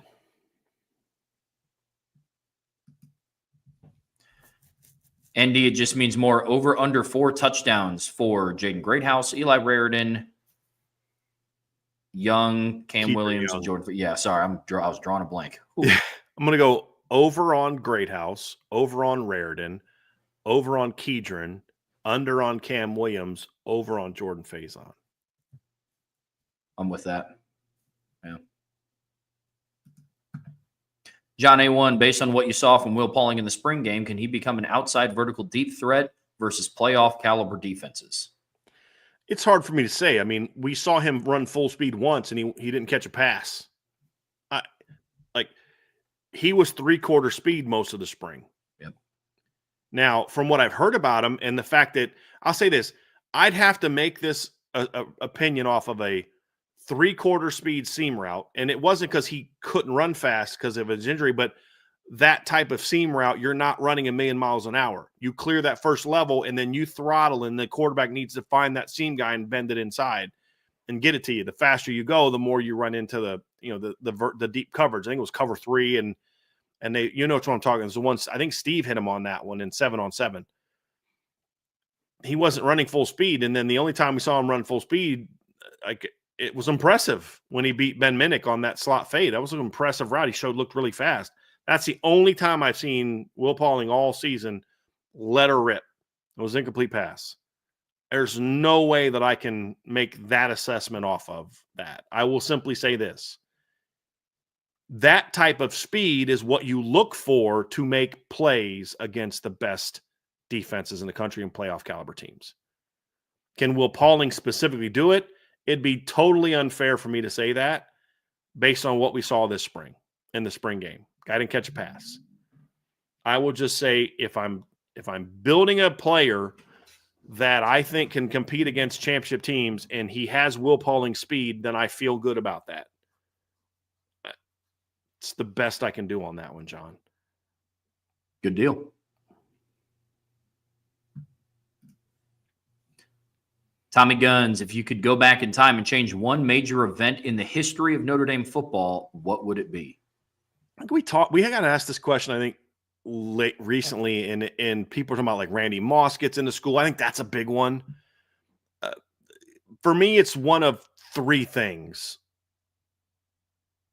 because I can only look at like my lifetime. Number 1, David Gordon misses that field goal, or Pete Bursich picks off that pass at the end of the BC game in '93. Because I think Notre Dame wins a title that year if he does. That'd be my first one. My second one, and I'm kind of going chronological order. My second one is Randy Moss gets admitted to Notre Dame. He doesn't get in that brawl, and he gets admitted to Notre Dame. Because I think not only would Notre Dame have won a title, Randy Moss would have had a different career, and Ron Paulus would be viewed very differently as a player right now. Because they would have been forced to change the offense with Randy Moss and Ron Paulus. And so I'd go there on that one. And then the next one would be that, and my buddy came up with this one, so it wasn't even my idea. But my buddy said, what if Brian Kelly hires Dave Aranda instead of Brian Van Gorder? And Dave Aranda is their D coordinator in 2014, 2015. I'm like, dude, that's a good one. My buddy Jeff came up with that one time. I was like, that's a really good one. Like that team in 14 with a real defensive coordinator. Dave Aranda is a pretty good D coordinator. Could you imagine him having that roster with Jalen Smith and Sheldon Day and all those? Oh, my goodness gracious. That'd be fun. Really fun. How about you, Trev? Like, I can't pick just one. I said my one would be the 93 thing, but those are the 3 that I look at as the ones I would think most about. Yeah, gosh, from my lifetime, starting in 2005, what if Ambrose Wooden breaks up that 4th and 9 to Dwayne Jarrett? Notre Dame beats USC. That's probably one of them. Another one of mine would be just what if Brian Kelly literally hired anybody else but Brian Van Gorder? Like not even like, look, my dad was in a transitional period and he's an IT manager. I find it hard to believe that he could do worse. It's like, look, man, literally anybody else. Dave Ranick, that's a great choice. How about anybody? Like I'll say that. My dad could have done a better job. That's freaking great. I love it. Look, man. Absolutely love it. Yeah. I love it. And then, gosh, since then, those are probably my top two. Yeah, I would say those are my top two. And then I don't know if you can call this changing an event, but it's something that we had talked about before. What if Jimmy Clausen and Golden Tate come back in 2010?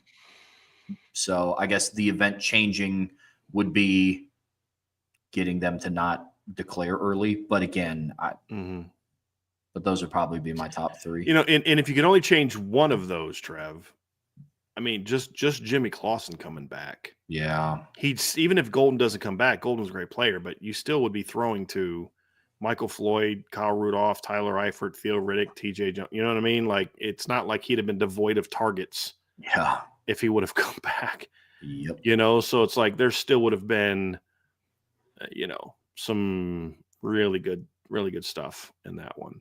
Mm-hmm. So we got some super chats down here real quick. Alejandro had a super chat following up. Said, by the way, I wasn't taking a shot at Brian Smith. He's always great. I'm just not buying the Miami hype from the media. I understand that. I didn't take it as you taking a shot at him, but I do think that last part of what you said is a lot of where I felt there was pushback from you. Is we're not hyping up Miami. Hyping up Miami is like, oh my God, they're this amazing team. The U is back. No, we told you a lot of things that we like about Miami and a lot of things we don't like about Miami. There are legitimate concerns. And so I just don't feel like we did any kind of hype on Miami. If you think we hyped them up, that's not a shot. That's your opinion. That's okay. You don't have to agree with everything we say or think that we did everything perfectly, reasonably, outstanding. It's okay. I just disagree with the notion that there was any hype involved in that. And as I've said all along, Notre Dame's certainly capable of beating Miami by double digits. I just think that right now in April, when we don't know what the rosters are still going to look like, Notre Dame's going to lose players. Miami's going to lose players. Miami's going to gain players. What are they going to look like? It's just a little bit too early to just be chalking this one up for a W. That's all. Yep. Super chat from Swandong. Thank you for the super chat. Will Jared Dawson have a better season than Howard Cross? It's possible. I don't think that's out of the realm of possibility at all. I don't think that Howard Cross was all that good last year, to be honest with you. But I know not everybody disagree with that, but I thought he was solid last year, and that was kind of it. I think you could argue that Jared Dawson last year on a per snap basis was better than Howard Cross last year on a per snap basis. So I buy that. Yeah. It's certainly possible. I would say yes, just for the sole fact of like if he just stays healthy. Yeah. Then yes. I mean, Howard Cross came into the season with a hamstring issue, and then obviously we know what happened towards the tail end of the season. So, I would absolutely, if this is a buy, sell, hold, I would buy it. Yeah, I mean, last year, Jared Dawson had 6.5 tackles for loss and 4 sacks, and Howard Cross had 5.5 tackles for loss and 4 sacks, and Howard Cross played a lot more snaps than Jared Dawson did. Yep. So, I mean, if you just look at it, and then Howard Cross last year had a half a less tackle for loss and the same amount of sacks, and he played, let's see here, he played 585 snaps, and let's go to the Louisville, and Dawson played 294 snaps. It's twice as many snaps and had the same exact production. Yeah. So it's certainly possible. Certainly possible. All right. Then we had another super chat down here. I want to get to Lou Holtz, Thunder and Bolts. Thank you for the super chat. Happy early Easter to you guys in the IB community. He has risen. God bless the IB community. Amen to that. Amen to that. We have another comment from Josh Buffo that's along those lines, but I'm going to save that one until the end. Super chat from Beezer12 Washingbeard. You can play for any non-Notre Dame team in any era. What team or coach gets your commitment? You want to take a crack at that one? Gosh. Any non-Notre Dame team in any era. What team? Gosh. I have no idea. I mean, just for the level of success that they had, I don't know, Bama. It's hard for me to think about like doing something college football wise that's non-Notre Dame, if I'm just being 100% honest with you. Mm-hmm. So if I would, I would say like Alabama to give me the opportunity to get some rings on the finger and go play in the pros. I mean, outside of that, like I can tell you who it wouldn't be. I don't know of any scenario where I go play for Michigan or USC. But I have a much easier time telling you who I wouldn't go play for versus who I would. Mine's easy. I'd play for Steve Spurrier. When I was young, I loved Steve Spurrier. I mean, it's quarterback and wanted to coach. And I was had a bit of an ego. Does that sound like anyone you know that coached back in the 90s? I mean, you know what I mean? So I was like, yeah, I'd have played for Steve Spurrier. Absolutely. That's an easy one. Super chat from Tyler Evans. Which is the greatest NFL draft, 83 or 89? It's 83 for me, and I don't think it's overly close. And 89 had a great top of the draft. You had Troy Aikman number 1, Barry Sanders was number 3, Derek Thomas was 4, Deion Sanders was 5. 4 of your top 5 picks were Hall of Famers. And then you had Steve Atwater. So you had 6 Hall of Famers in that draft, and I believe that is the end of the Hall of Famer list for that draft. And then I went and counted. They had 19 other guys that earned a Pro Bowl berth. So 6 Hall of Famers, 19 other guys that earned a Pro Bowl berth. If you look at the 1983 NFL draft, they had 8 Hall of Famers, 7 in the first round, and then you had Richard Dent in round 8. You had 32 other players that made Pro Bowls. Now, keep in mind, those drafts went like 14 rounds, so there was like way more players being taken. But that's a significantly better draft. I mean, just way more impact players. So I'm going to go with the 83 draft for me. I'd be interested to hear someone try to make a case for for 89, but it better be a darn good case. Because when you have more Hall of Famers and almost double your number of Pro Bowlers, yeah. Like the 83 draft had more guys that made a Pro Bowl, and not counting Hall of Famers, in the first 4 rounds than the 89 draft had the entire draft. So that's a lot. Yeah. That's a lot. Try to find somebody. Here's the question about Jadarian Price from Laker Irish. Do you think Jadarian Price will be back for the 2026 season? I hope not. The reason I say I hope not is because I'm hoping that Jadarian Price goes out here as the number 2 behind Jeremiah Love. Jeremiah has a big year. Jadarian rushes for 800-900 yards minimum, and then they both go pro. And that happens because Notre Dame's offensive line was really good. The Notre Dame team was really good. They play 15, 16 games again, and they both go off the NFL because they're both ready. They both get drafted in, day 1, day 2. That's my hope. So I'm not one of those people like selfishly, I hope this guy turns down a chance to be a first-round draft and comes back to Notre Dame. That's not how I am, because I think that even if I'm being selfish, 2 running backs at Notre Dame being drafted the same draft in the first couple rounds or first 4 rounds is great recruiting for Notre Dame, and they're pretty loaded at running back, so they'll still be okay. So I hope that he's not back in 26. I hope, when I say that, I don't want him to transfer somewhere else. I want him to be, if he's still in college football, I want him to be at Notre Dame. I'm saying I want Jadarian to be going to the NFL after next year because of the success he has. I want him and Jeremiah both to be heading off to the NFL next year. Because if they're not, either A, one of them likely had a disappointing season or an injury, or B, the team wasn't maybe as good as we thought.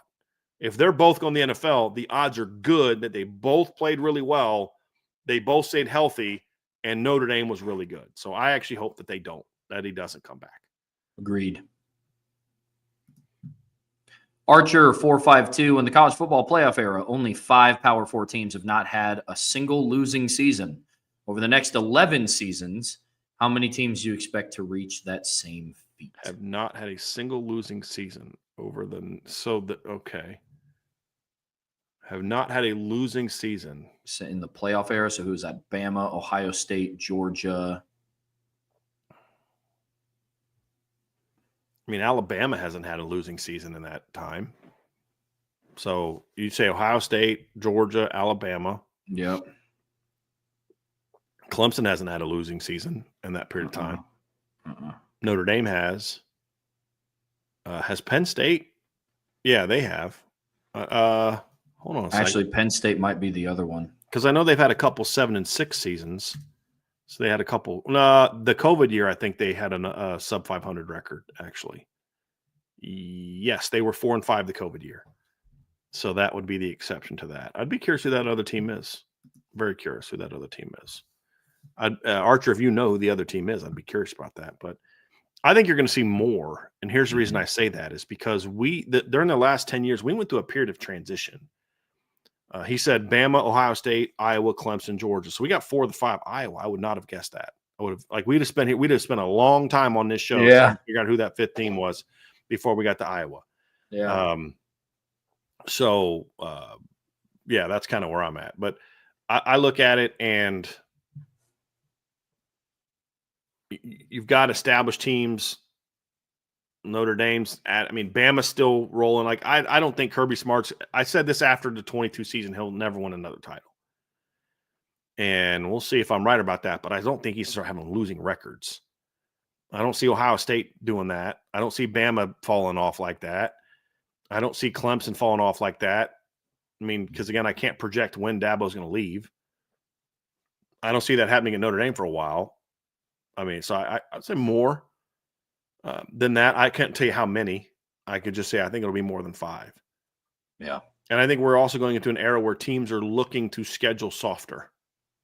I also think in this era of expanded leagues, it's easier to stack some wins when you've got 18 teams in your league because it's much easier to avoid those top teams more consistently.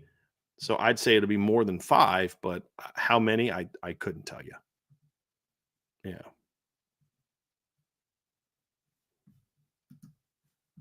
Let's go here. USMA 87. What is the best venue for regulation of NIL and transfer portal? NCAA, courts, or legislation?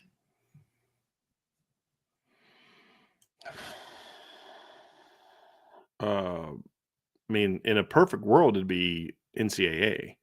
But the reality is the NCAA can't do that without courts and legislation. The reason that the NFL and NBA and Major League Baseball can do all that is because they have antitrust exemptions from courts. That's the only works. You kind of need all of it, to be honest with you. It's not one. Because here's the reality is it's like one of the reasons I believe that in theory, we have the best system of government in theory. Now, I don't believe the Constitution is the foundation of how our country's run anymore. It's a different conversation for a different show. In theory, there's I do like the 3 branches of government. They're not 3 equal branches of government because like the judicial was never meant to have the same powers as the legislative or the executive branch. Just like the executive branch was never meant to have more power, the power it has now over the legislative. And that's going back to World War II is when that started. But it's like when all the power is in one entity, they're ultimately going to start looking out for their best interests. And there's nothing to keep them from doing so. And so I think the NCAA by itself would not be good stewards of the game. They need some things to protect them, but also some things to protect players. And that's going to sadly come from courts and legislation. So I think it's all of it. I don't think not one, and I don't trust the courts to be the arbiters of everything. Like, no way. And I don't trust Congress to be like, hey, we're just here we love football. We're not going to try to tap into this and get our piece of the pie. We just love football. Bull crap. None of them are by themselves. You hope that the 3 of them together can bring something that we can live with. I mean, that's is this something we can live with? That's not, this is great. No, that's not going to happen. Are they just going to not F it up? That's really what it comes down. I shouldn't say that. I'm sorry. But they're not going to mess it up. That's the ultimate goal. That's where I'm at. Good deal. All right. Here's an interesting one from Andre Tonsel. If Notre Dame rushes for 2,800 yards this year, will they win the national championship? Well, Andre, no, they won't. They ran for 3,200 yards last year. If they run for 2,800 yards in the regular season, then I think they're going to be a pretty hard team to beat. But they ran for 3,200 last year. So I'm gonna answer this question with the thought that maybe Andre's thinking about regular season, because that gets you about 233 yards a game in the regular season. If Notre Dame averages about 230 yards a game rushing this year, Trevor, they're going to be really hard to beat. Because here's the reason I say that. You can't run for 230 a game if your run game's not being protected by your pass game. Because teams are just going to load the box and stop them from running that much. They're not going to be able to go play 14, 15, 16 games averaging 230 yards a game if they don't have a pass game to protect them. Just won't. We saw that last year. They won't. So if they're around that, Andre, where let's say they get to that 2,800 yard mark in the regular season, this team will be very, very hard to beat. Because you see exceptions to that. 2017, Notre Dame rushed for over 2,800 yards and lost three games in the regular season. That team, what happened to that team, Trev? They couldn't throw the ball at all. So, you had some teams who were able to take that away. I don't see that being an issue with this team. So that's my answer to that. That's my thoughts on that, Andre. Fair enough. Yeah, you and I see that the same. Joseph Barrett, what are the chances the Notre Dame and USC game goes beyond 2026? I think they decreased by the year. They were decreased by the month. You could even say that. I say right now it's at 50-50. It is, unfortunately.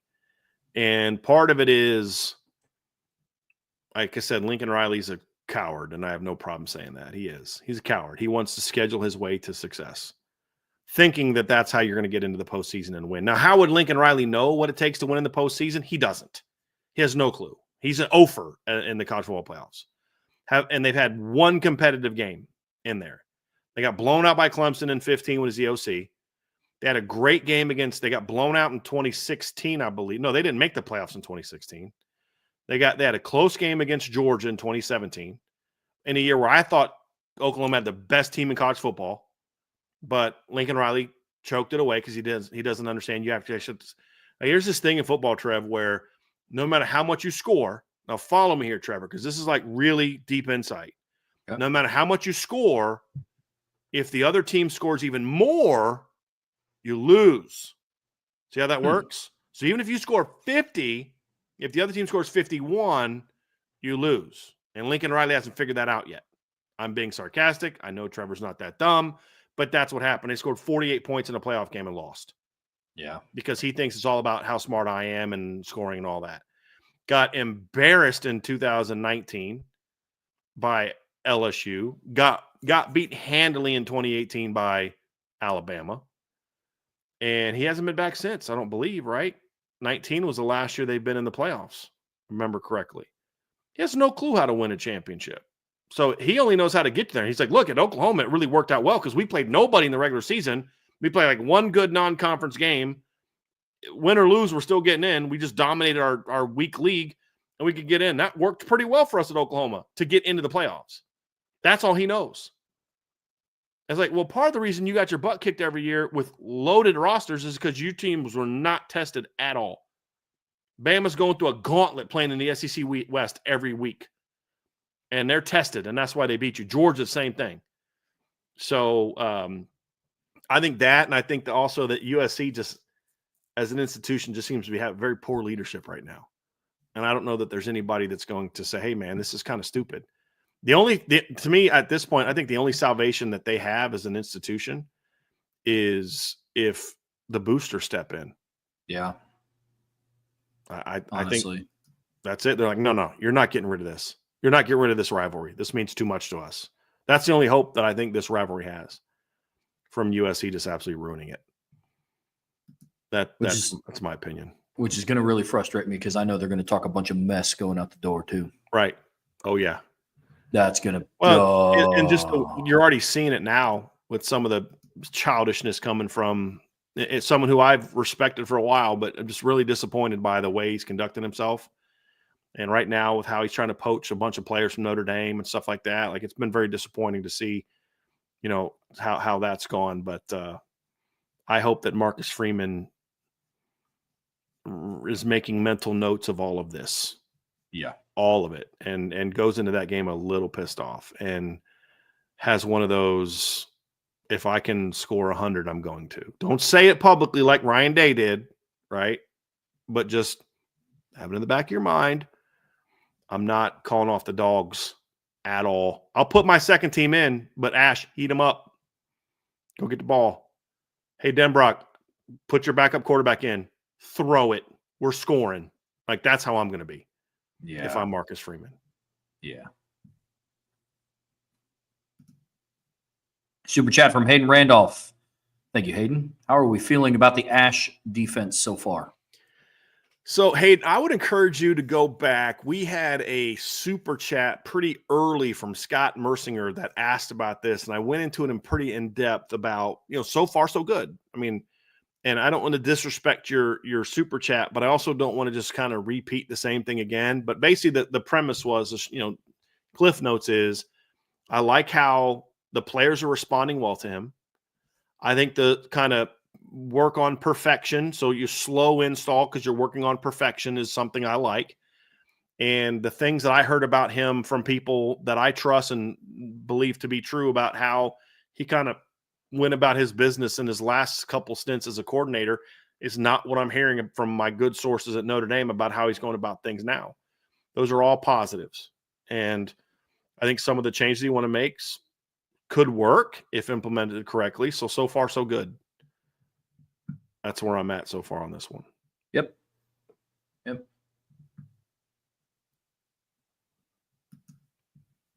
Bobby S., any prediction on who you think will be our number 2 and number 3 safety when we go to Miami? I'm going with Stroman and Johnson. That's possible, but I think Jadon Blair is going to be very hard to keep off the field. I think Notre Dame's going to play 4 safeties early. I will be a little surprised if Jadon Blair is not one of those 3. I think him and Tay Johnson are going to, and Jalen Stroman are all going to play. Yeah. But if I had to guess right now, I'd probably say Jadon is a scotia hair ahead of Bronte. But it's not going to be very long. Well, and I forgot about Luke Talich. I mean, they're going to play a lot of dudes at that position. Yeah, they are. It's not going to be long in the next couple of years where there will be a time, I think, where it's going to be Bronte and Jalen or Jadon are the starters. Not this year, but at some point in time. Sure. John A1, if every defensive tackle remains healthy and locked into what they need to do, who plays the most snaps and who's the most disruptive? That's a good question. Most disruptive if everybody's locked in and healthy. I think the most disruptive is Jared Dawson. And I think I'd go Jason Onye number 2. Yeah. Jared Dawson, when he wants to be, is extremely hard to block. Mm-hmm. Like really hard to block. The question is he doesn't always want to be unblockable, but when he wants to be, he's pretty hard to block. Most snaps, probably lean towards Gabriel Rubio. Probably is where I would go. I just think his body's a little bit more built for it. Jason Onye would be probably my number 2 prediction. That's more of a hope prediction than it is let's say probably Rubio there. Yep. It's a good question, John. That is. This is a good one too from Bobby S. Why isn't Notre Dame staff in on any more boundary wide receivers? It's a very small board right now. It is partly because some of the top boundary receivers just aren't fits. They're either can't get in or it's all about money. The other part, I was talking with somebody about this last night. It's not a good year for that type of receiver. It's just not. It's not a great boundary receiver class. They are in on Brian Williams. And look, they've had some misses. I mean, look, they missed on Gordon Sellers. They missed on Connor Selman. I mean, they've had some misses. You can't deny that. This just hasn't gone swimmingly so far. And So, but it's also not a very good boundary receiver class. And what makes a good class? It's a lot like what Brian and I talked about yesterday. What makes a good recruiting class? You need elite players at the top, and you need depth of talent. And like running back class is loaded because there's the top 3, 4, 5 guys are all really good players. But you get down to like back number 20 to 25, they're also, you're like, dude, that's your number 23 back in the country? I'd love to see the other 22. Like, I've made jokes before, Trevor. I'm like, if there's 20 better backs in the country, this is the best thing, best running back class I've ever seen. And then you start watching film, you're like, that he might be the 20th best back in the country. You know what I mean? Like, this may be the best. It's kind of like the best receiver class I've ever seen was the 08 class. It was just insane. It was Michael Floyd, Julio Jones, A.J. Green, DeVere Posey, Jonathan Baldwin, Dan Buckner. Arkansas had 2 really good receivers in that class. Justin Blackman was in that class. I mean, it just was an insane class. That's just off the top of my head from 15 years ago. And I've never seen a receiver class come anywhere close to that. But it wasn't just that you had Floyd, Jones, and Green. It was like you got down to receiver like 19 or 20, and you're like, dude, that was a difference maker in college. And that's what made that class so good. And that's what I love about this running back class, for example. It's like you get down to if you're getting a top 25 back in this class, you're getting a pretty good football player. And so like somebody the other day was like, well, what do you think of this guy? It's like, he's not one of my top 5. You don't think he's that good? I said, no, I think he's outstanding. I just think these 5 guys are better. It's a loaded class. Like, there's a back that I love that's not ranked or high, and I don't understand why. But there's a kid named Amari Latimer that I've looked at. I think one of the services has him as a 3-star. It's a Georgia kid. Yeah, 247 and Rivals have him as a 3-star. I'm like, dude, I'd love this kid. This kid can play. But that's what's going to happen when you're so loaded. It's like you're going to miss some guys.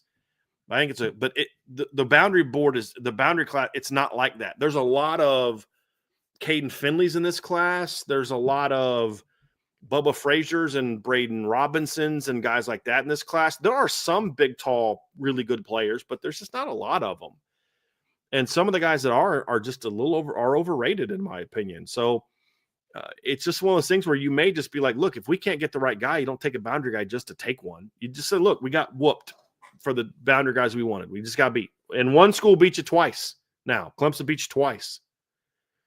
So we got to figure it out and fix it next year and put all your eggs in the Monchon Sales basket. The kid from Indianapolis, who, Trev, you will be going to watch at least once this year on a Friday night. I'm just letting you know right now. He goes to Lawrence North. Sweet. And he's a dude, 6'5". I mean, like, okay, if you need to get a portal guy for a year, you get a portal guy for a year, and then put all your eggs in that kid's basket. I'm okay with that. And I think Caden Finley can do some things in the boundary as well. But, if maybe you get Brian Williams, who's got some tools. He's Noah Grubbs' high school teammate, but, Bama just offered him. But it's just not a great year, and they got beat for some of the guys that they wanted. That's just kind of what it boils down to. You just got to avoid taking a guy just to take a guy. Don't get a boundary guy just because you need one if the guy can't really play. That's, yeah. Fair enough. What up, high school visit? Yeah. Yeah, I mean, that kid's so good. I may even come down and go with you that game. That kid. Let's do it, man. Yeah. Here's a good one. Adam Garcia, what do you think guys think the ceiling and the floor is for Notre Dame this season? What do you guys think the ceiling is? I want you to take first crack at this, Trev. Yeah, I mean, the ceiling, look, I've said this a lot so far this offseason, but I think we're going to start talking about the college football playoff similar to how we talk about the NCAA March Madness tournament.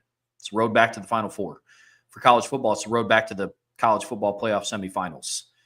And so for me, I don't think that that's this team's ceiling. I think the way that Marcus Freeman is putting this team together and building this roster, who all they have coming back, I think the ceiling for this team is playing for a national championship again. I'm not going to call my shot and say winning one, but I think that's the ceiling, is putting themselves in the contention that they were last year. Then when you factor in all the injuries that they had to overcome, the fact that their passing offense didn't really develop until week 7, and they still played for a national championship, I think this team's ceiling is making it back to that stage. I think the floor for this team, and I'm being 100% honest here, I think the floor for this team is 10-2, making it to the playoffs and winning a playoff game again. that to me, I think I would step away from that being disappointed. Wouldn't call it a failure. There's a difference. We get that question a lot too. But if Notre Dame goes 10-2 in the regular season, say they go 1-1 against Miami and Texas A&M, and then drop another one, I don't know who that would be to, but maybe it gets a little lackadaisical towards the end of the season. They drop another one. They travel somewhere. They win a playoff game. They make it to the quarterfinals, and they lose on a neutral site. I think that's a realistic floor for this team. But regardless, ceiling or floor, they're making it back to the playoffs. And that's how I see this team. What about you, Brian? Same. I think 10-2 is the floor. I think the difference between this team and last year's team is I think this year's team's more built to win it all. Mm-hmm. They need a few more things to go their way than last year. I think the floor for last year was higher than the floor for this year. I think the ceiling for this year is also higher than the ceiling for last year. So it's a little bit of a give and take, and that's built around the fact that there's some very important young guys that you need to step up. Number one being a quarterback. You're counting on a sophomore left tackle to take his game to another level. You're counting on a young corner room. They're still young. Yes, they've played a lot, but they're still young. You've got to replace some great leadership from last year. So there's some potential stumbling blocks that I think are in front of this team that maybe weren't in front of last year's team. I think it's a better year in college football. I think there's just more teams at the top in college football than I think there were last year, a little bit more depth. But I think it's the God-given talent of this team and the depth is better than it was last year. So like you said, you lose Xavier Watts, who's an exceptional player, and you lose Rod Hurd, and you replace him with Jadon Blair and Jalen Stroman and Bronte Johnson and Brandon Logan. And it's just like, dude, Luke Tal, it's just like, come on, man. And then some of the additions, Malachi Fields.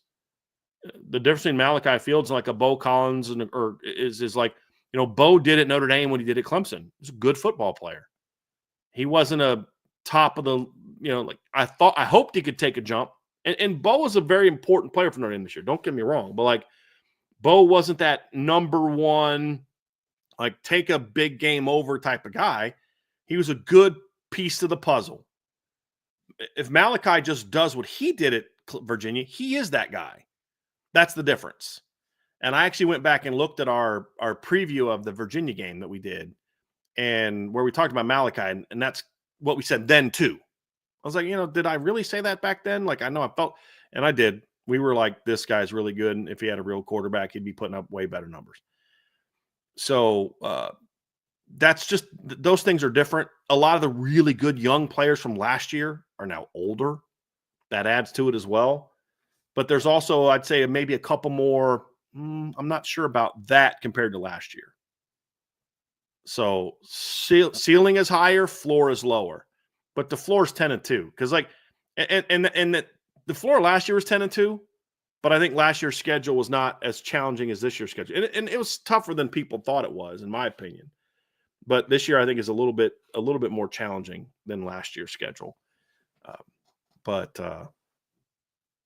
I'm more confident they're going to be above their floor this year than last year, if that makes sense. It seems a little bit hypocritical, but I think there's more potential stumbling blocks for this team than last year's teams, but I'm more confident this team is going to avoid those stumbling blocks than I was last year. Does that make sense? I don't know if that makes sense. Okay. Yeah, it does. I mean, the only other thing that I'll add to this one is I think that this team, because injuries are going to happen. You never hope that they do, but I can't tell you the last time a college football team went through an entire season and had 0 players injured. Right. I think the depth of this roster, especially on defense, makes them a little bit more apt to handle some injuries and attrition than last season's team was, and last season's team made it to the national championship. So, super chat from Patriot Drew. Thank you so much for another super chat. Do you believe CJ was told he'd compete in 2025 to secure his commitment? Also, he had stayed home. Do you think he would have started last year in A2? I don't think CJ Carr needed to be told he would compete. He would get a chance to compete to get his commitment. You told him he'd get a chance to compete because that's why you recruited him. I don't think CJ Carr needed that assurance to compete. Yeah. I think the only concern that CJ Carr and his family had was with Dante Moore signing with Notre Dame.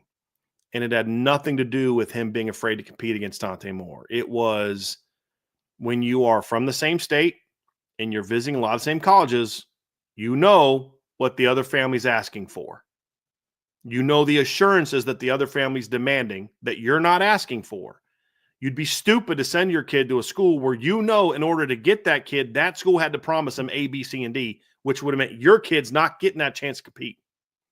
All CJ Carr ever wanted, and I was told this flat out by multiple Notre Dame coaches, he never asked us for a thing.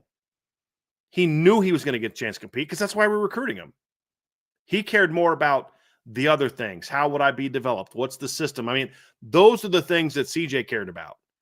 The academic, all those things mattered to CJ, and he wanted to blaze his own trail. And so I don't think he was – because, like, was he told he'd compete in 2025? Yes. Was he told that to secure – did he need that to secure his commitment? No. And he had a great amount of faith in Coach Reese, and he wanted to play for Coach Reese. And by the time Tommy left, he had built that connection with Coach Freeman and some other people. And I think there was like, okay, this is where we're going to be. I mean, you needed to make sure that the new staff still likes you and all that, but that's kind of how that one went.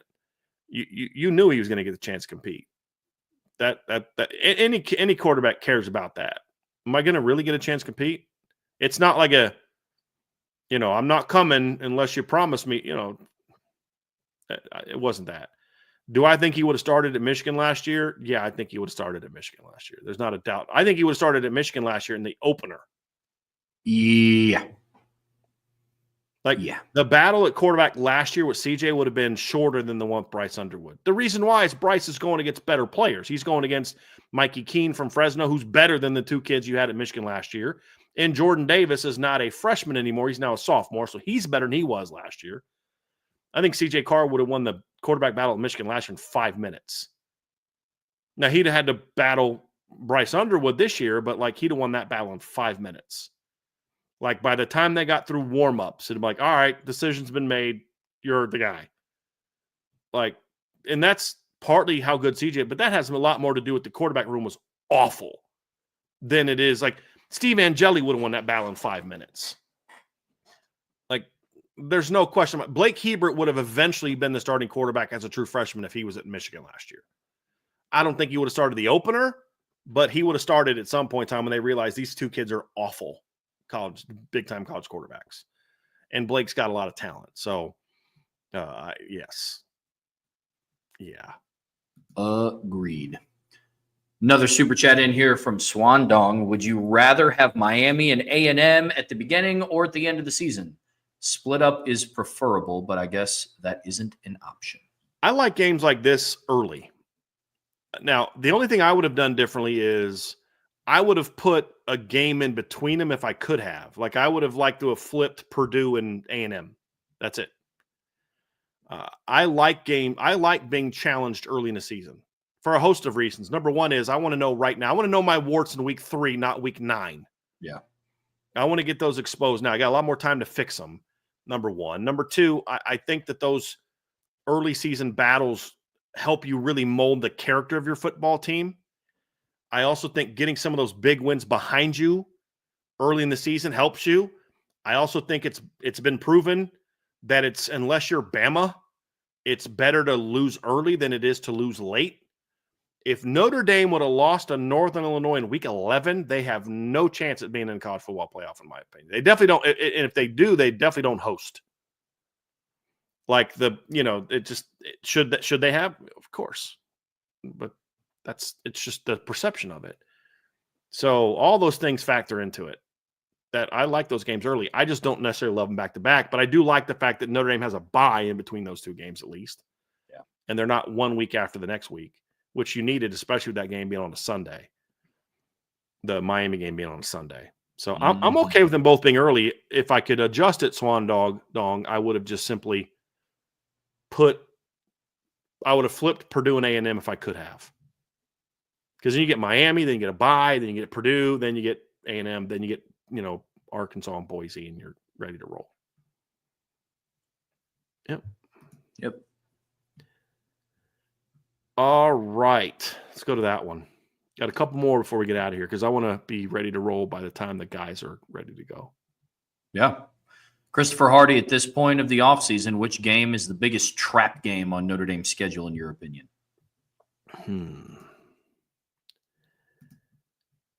Trap game. So I define trap game as a team, not just a team that could maybe upset you, but it's a trap because I view it as like it's around something else that kind of causes you to not see it and get, I take that somewhat of a literal expression. And so when I look at it, it's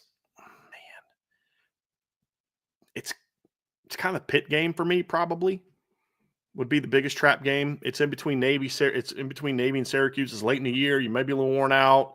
You're coming off the triple option team. You've got Syracuse coming up. You got senior day the next week, and I just kind of view that one as maybe that. The only other one that I would consider, like the reason I don't go Arkansas is because it's early in the year. It's an SEC team. It's on the road. It's not like they're like, oh man, let's overlook Arkansas to get ready for Boise. It's like that's the thing about the schedule, Trev. It's hard to find a trap game in the schedule because there is no like this team sandwiched in between this team, and there's no there's no Marshall the week after Ohio State because there's no team as good as Marshall like that, and there's no team as good as Ohio State. You get a bye week after Miami. You play Purdue. I don't care who Purdue gets in the portal. They have no chance at beating Notre Dame at home in week 3. I don't care how much Notre Dame overlooks them to get ready for Arkansas. They're just not going to beat them. They got payback for last year. Okay, well, they got a 59-point margin they got to overcome in order to have a shot to win. I mean, it's not going to happen. And I normally don't pick road games for trap games, but I did this year with the Pitt game just because Notre Dame has kind of handled Pitt pretty well in recent years, and that's a team that just when they play well, they're kind of hard to beat. They saw that against Clemson last year. It's late in the year. It's going to be cold. That's probably my one, but I don't know what they're being trapped in between. That's why I said senior day after the triple option. That's the closest I can come up with for a trap game. Anything else is just you just flat out didn't come to play that day. That's like Northern Illinois is a trap game. It's a week after a big road game against Northern Illinois, quality football team. That was a trap game. I don't know that there is that team on this year's schedule, just because of the makeup of the schedule. The one I would try to state my case for would be Boise State. You have the front part of your schedule where you got the big wins out of the way or big games out of the way. You already played Miami at Hard Rock. You already played Texas A&M at home. You got your second win over the SEC in the first month of the season, back-to-back seasons with wins over the SEC on the road. You come home against a Boise State team that doesn't have Ashton Genty, and so like I could see maybe that one, but I'm with you. Like I don't say it with a lot of conviction because I don't know what game that would be. Yeah, because like the reason I wouldn't go with Boise is because I think Boise is the big game of that stretch. You know what I mean? Like of Arkansas, Boise, or Nevada, that's going to be the biggest, or NC State, that's going to be the biggest game because of that. Somebody in the chat said NC State, and that's not a bad one because it is between Boise and USC. It's a home game. You play Boise, a playoff team last year. They'll probably be undefeated at that time. Boise plays USF, Eastern Washington, Air Force, and App State. And I kind of feel like if you're undefeated, NC State becomes an even bigger trap game. Because if Notre Dame loses a game and loses one of the first 2 games, they will not be overlooking anyone. But if they're sitting there like 5-0, feeling good about themselves, just beat a playoff team from last year. We beat Miami on the road. We beat A&M. We just beat a playoff team last week convincingly. We went on the road and beat an SEC team. We're pretty good. We're not worried about NC State. And then they got that dynamic run-throw quarterback.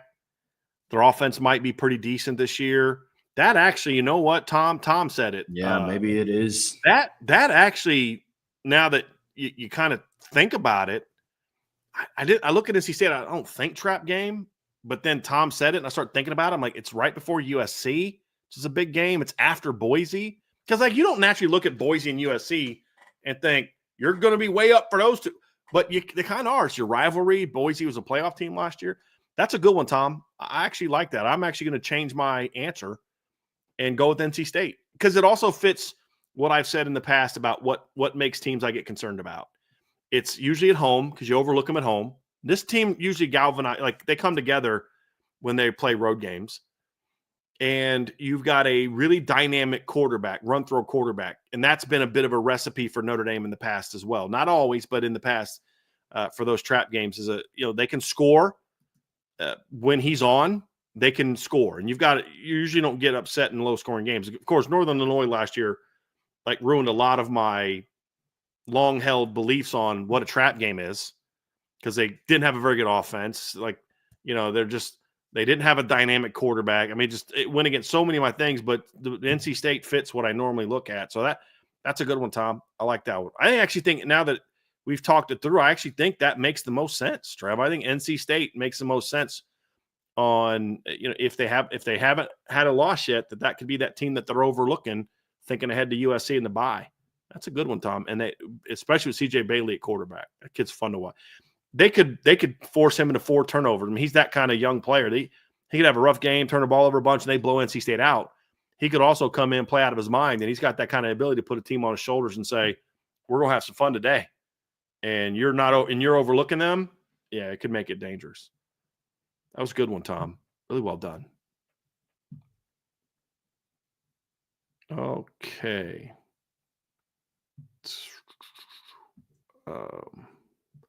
This is a good one from Tom Redinger. More of a buy, so hold. For you, Trev, I'm going to say this. We will see more 10 personnel than 12 personnel this year. Sell. I understand where this is coming from, Tom. I do, because of the state of the tight end room as of today. But you got to think Notre Dame is still going to be I don't want to say a run first. I mean, you could honestly argue a run first football team with what their backfield looks like. Eli Raridan had a good spring, and Ty Washington and James Flanagan are still basically on their way to campus here sometime in the next couple months. And like we talked about after the Blue Gold game, Kevin Bauman and Jack Larson showed that they're going to be able to contribute in this offense in some form. I think Mike Denbrock is going to err more on the side of having tight ends on the field than he will be taking them off the field. So just run game alone, he's an inside zone duo guy. And the last thing you want to do is consistently not having that extra gap to either side and having that extra edge guy. I don't know that his run game fits real well with that. Mm-hmm. There are times, I think there are times we will see 10 personnel this year. Much better shot of that this year. Because you may be like, look, you want to go tempo and go Malachi in the boundary and put Will Paulding, Jaden Greathouse, and Jordan Faison on the field? Okay. We can do that, especially with the type of quarterbacks they're going to have this year where, some of that empty stuff is in the passing game could do some things for you, but it's not going to be a ton. And I think 12 personnel is still going to be an important piece to what they're doing, especially short yardage, goal line, where you just want to get those extra gaps. Yeah. Get those extra hats at the line of scrimmage, those things, especially for a guy that wants to run inside zone a duo. You definitely want at least one tight end always on the field, almost always on the field, unless you're in a 2-minute or you're trying to go tempo. You're just trying to do something as a wrinkle. I think we'll see more of that.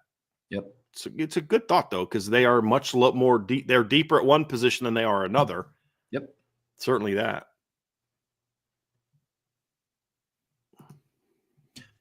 Irishman 7114. What historical sports event would you like to go witness in person? Mine is Jesse Owens' 1936 Berlin Olympics performance. What's funny is the one I would probably want to go watch is a game that I watched on TV yesterday. Now, remember this as a kid. Game 7, Boston Garden, Lakers, Celtics. First time they met in the NBA Finals in the Bird Magic era. They played again in 85 and 87. Lakers got the next 2, but Game 7 in the Garden, 1984. I'd have been 6. But if I could go back now at my age and watch that, that'd be awesome. The only other one would be Super Bowl 32, Broncos-Packers, Elway's first title. Those are the 2 that I'd probably care most about. I would not want to be in Nazi Germany for anything. I would have been like, that's my man, Jesse. Respect, America, America, But I don't want to do that from the comfort of my home and not have to deal with those folks. Hard pass. But he is a legend for that, not just for winning gold medals, but, you ever see Bill Burr's skit about that or comedy thing? He's got a little funny thing about that. It's really well done. But, yeah, those would be mine. How about you, Trev? Yeah, I mean, off the top of my head, I would probably say from a Notre Dame lens, probably the 88 Miami game or just something in that realm. Or 93 Florida State, one of those two, yeah. Literally something that I just would have no possible opportunity to watch outside of watching the old game. Like, that'd be really cool. Honestly, I would go back and watch Wilt Chamberlain's 100-point game because somehow there's no footage of that. To see if you'd be in there like Yes. counting stats, like, all right, that's 2, that's 1. Yep. Yeah. I sure would. Like, I mean, it's like you see videos of stuff from like space stations in the 50s, but like nothing of Wilt Chamberlain's 100-point game. All right. But, that just to see if it happened. I would love to go back in time to watch Muhammad Ali box. I think that'd be really cool. But outside of that, none that come off the top of my head. Let's see here. Get a couple more before we get out of here.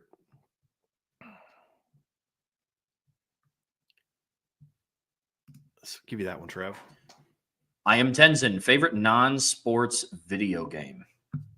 I don't really play any non-sports video games. You have any answers to that, Trev?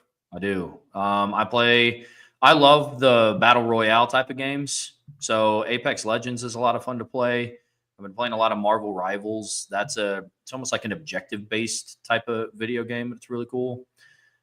Older non-sport video games that I love to play. My dad was big like vintage video game guy, so I played a lot of Galaga on like an emulator growing up. That's a lot of fun. Let's see. I mean, you have the usuals. Like, I would play a lot of Call of Duty with buddies in college, but it's predominantly I play sports games, man.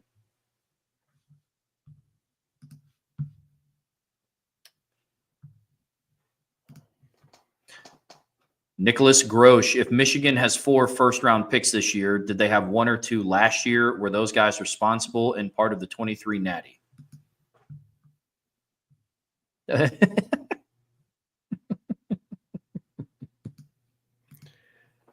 Yeah. I get where you're coming from here, Nicholas.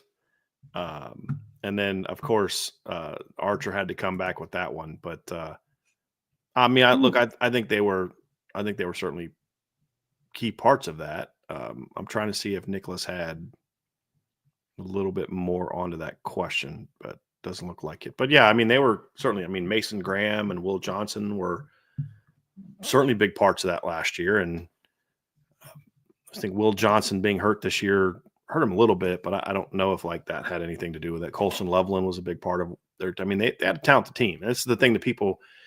Yeah, they cheated. They did, and I think cheating impacted their rise. I don't know how much cheating impacted the games they won last year, but it certainly helped them get to that point. I don't think you can deny that. But they also had a very talented team. Yeah. With a bunch of high-level draft picks that you also can't ignore. Yep. So I think it's a little bit of both. One name that always gets forgotten about too is Donovan Edwards. That guy had an insane postseason, but it's just people forgot about him because he fell off the face of the earth this year. Yeah, because I'll keep my opinion on him to myself. Last thing, Trev, I'm going to read this one. As we wrap up, we're going to wrap up with this from Josh Buffo, the motivational business banker. He goes, I want to wish everyone here at Irish Breakdown community a blessed Easter holiday. In the grand scheme of life, we have to remember what this holiday is. Jesus gave his life for our sins. This holiday makes me grateful to know that someone always has our back, and to mix Notre Dame into this, I am proud that I cheer for a program that has this same faith, God, country, Notre Dame. I can't think of a better way to end the show today, Nicholas, because this is, you talk about Christmas, the reason for the season. This is certainly one that you think about. I know my wife and I on Sunday, on Easter, we do sort of a home sort of communion where I'll make unleavened bread and we'll have some juice and we'll just kind of pray over just the passages about Jesus's death and resurrection, because that's what Easter is the resurrection, and just think about how blessed we are to have a Savior that did that for us, something that we're incapable of doing for ourselves. So I certainly always appreciate that. I'm always thankful for why. I'm not always appreciative of that. but I try to be more and more and more. So I appreciate you putting that in there, and I felt that was a great way for us to be able to end today's show. So thank you so much for that. I believe the guys are going live here at 5 o'clock for IB Nation Sports Talk. Let me see if Sean's got got a show set. They're doing a mailbag today. So, oh no, we did the mailbag. They're doing a we in, we out tonight. It's like somebody's doing a mailbag today. So you're going to be with the guys tonight at 5 o'clock, but and we will be back. Trev and I will be back on Monday. Or excuse me, Sean and I will be back on Monday. I'm not sure if it's going to be 1 or 2 o'clock yet. We still have about another 2 weeks of this construction mess in our house happening. So, but that's why you need to not only hit the like button for us, but also make sure you're subscribed, but hit that notification bell because then you know when we're going. I also always put our show and our time on the message board at boards.irishbreakdown.com, and I'll tweet it out so you can follow me at Coach D178. I know Trev always retweets it, even the ones he's not on, and that's at TT Row 05, correct? All right. I know it's T-Tro, but TT Row 05 makes it easier for me to remember to say. So, Fair enough. Great job today, Trev. Enjoyed the show. Great questions today. I know we didn't get to all of them, but we got to a bunch of them. I want to thank you all for that. Have an awesome, wonderful weekend. Happy Easter, all of you, and we will see you again here very soon on the Irish Breakdown Podcast.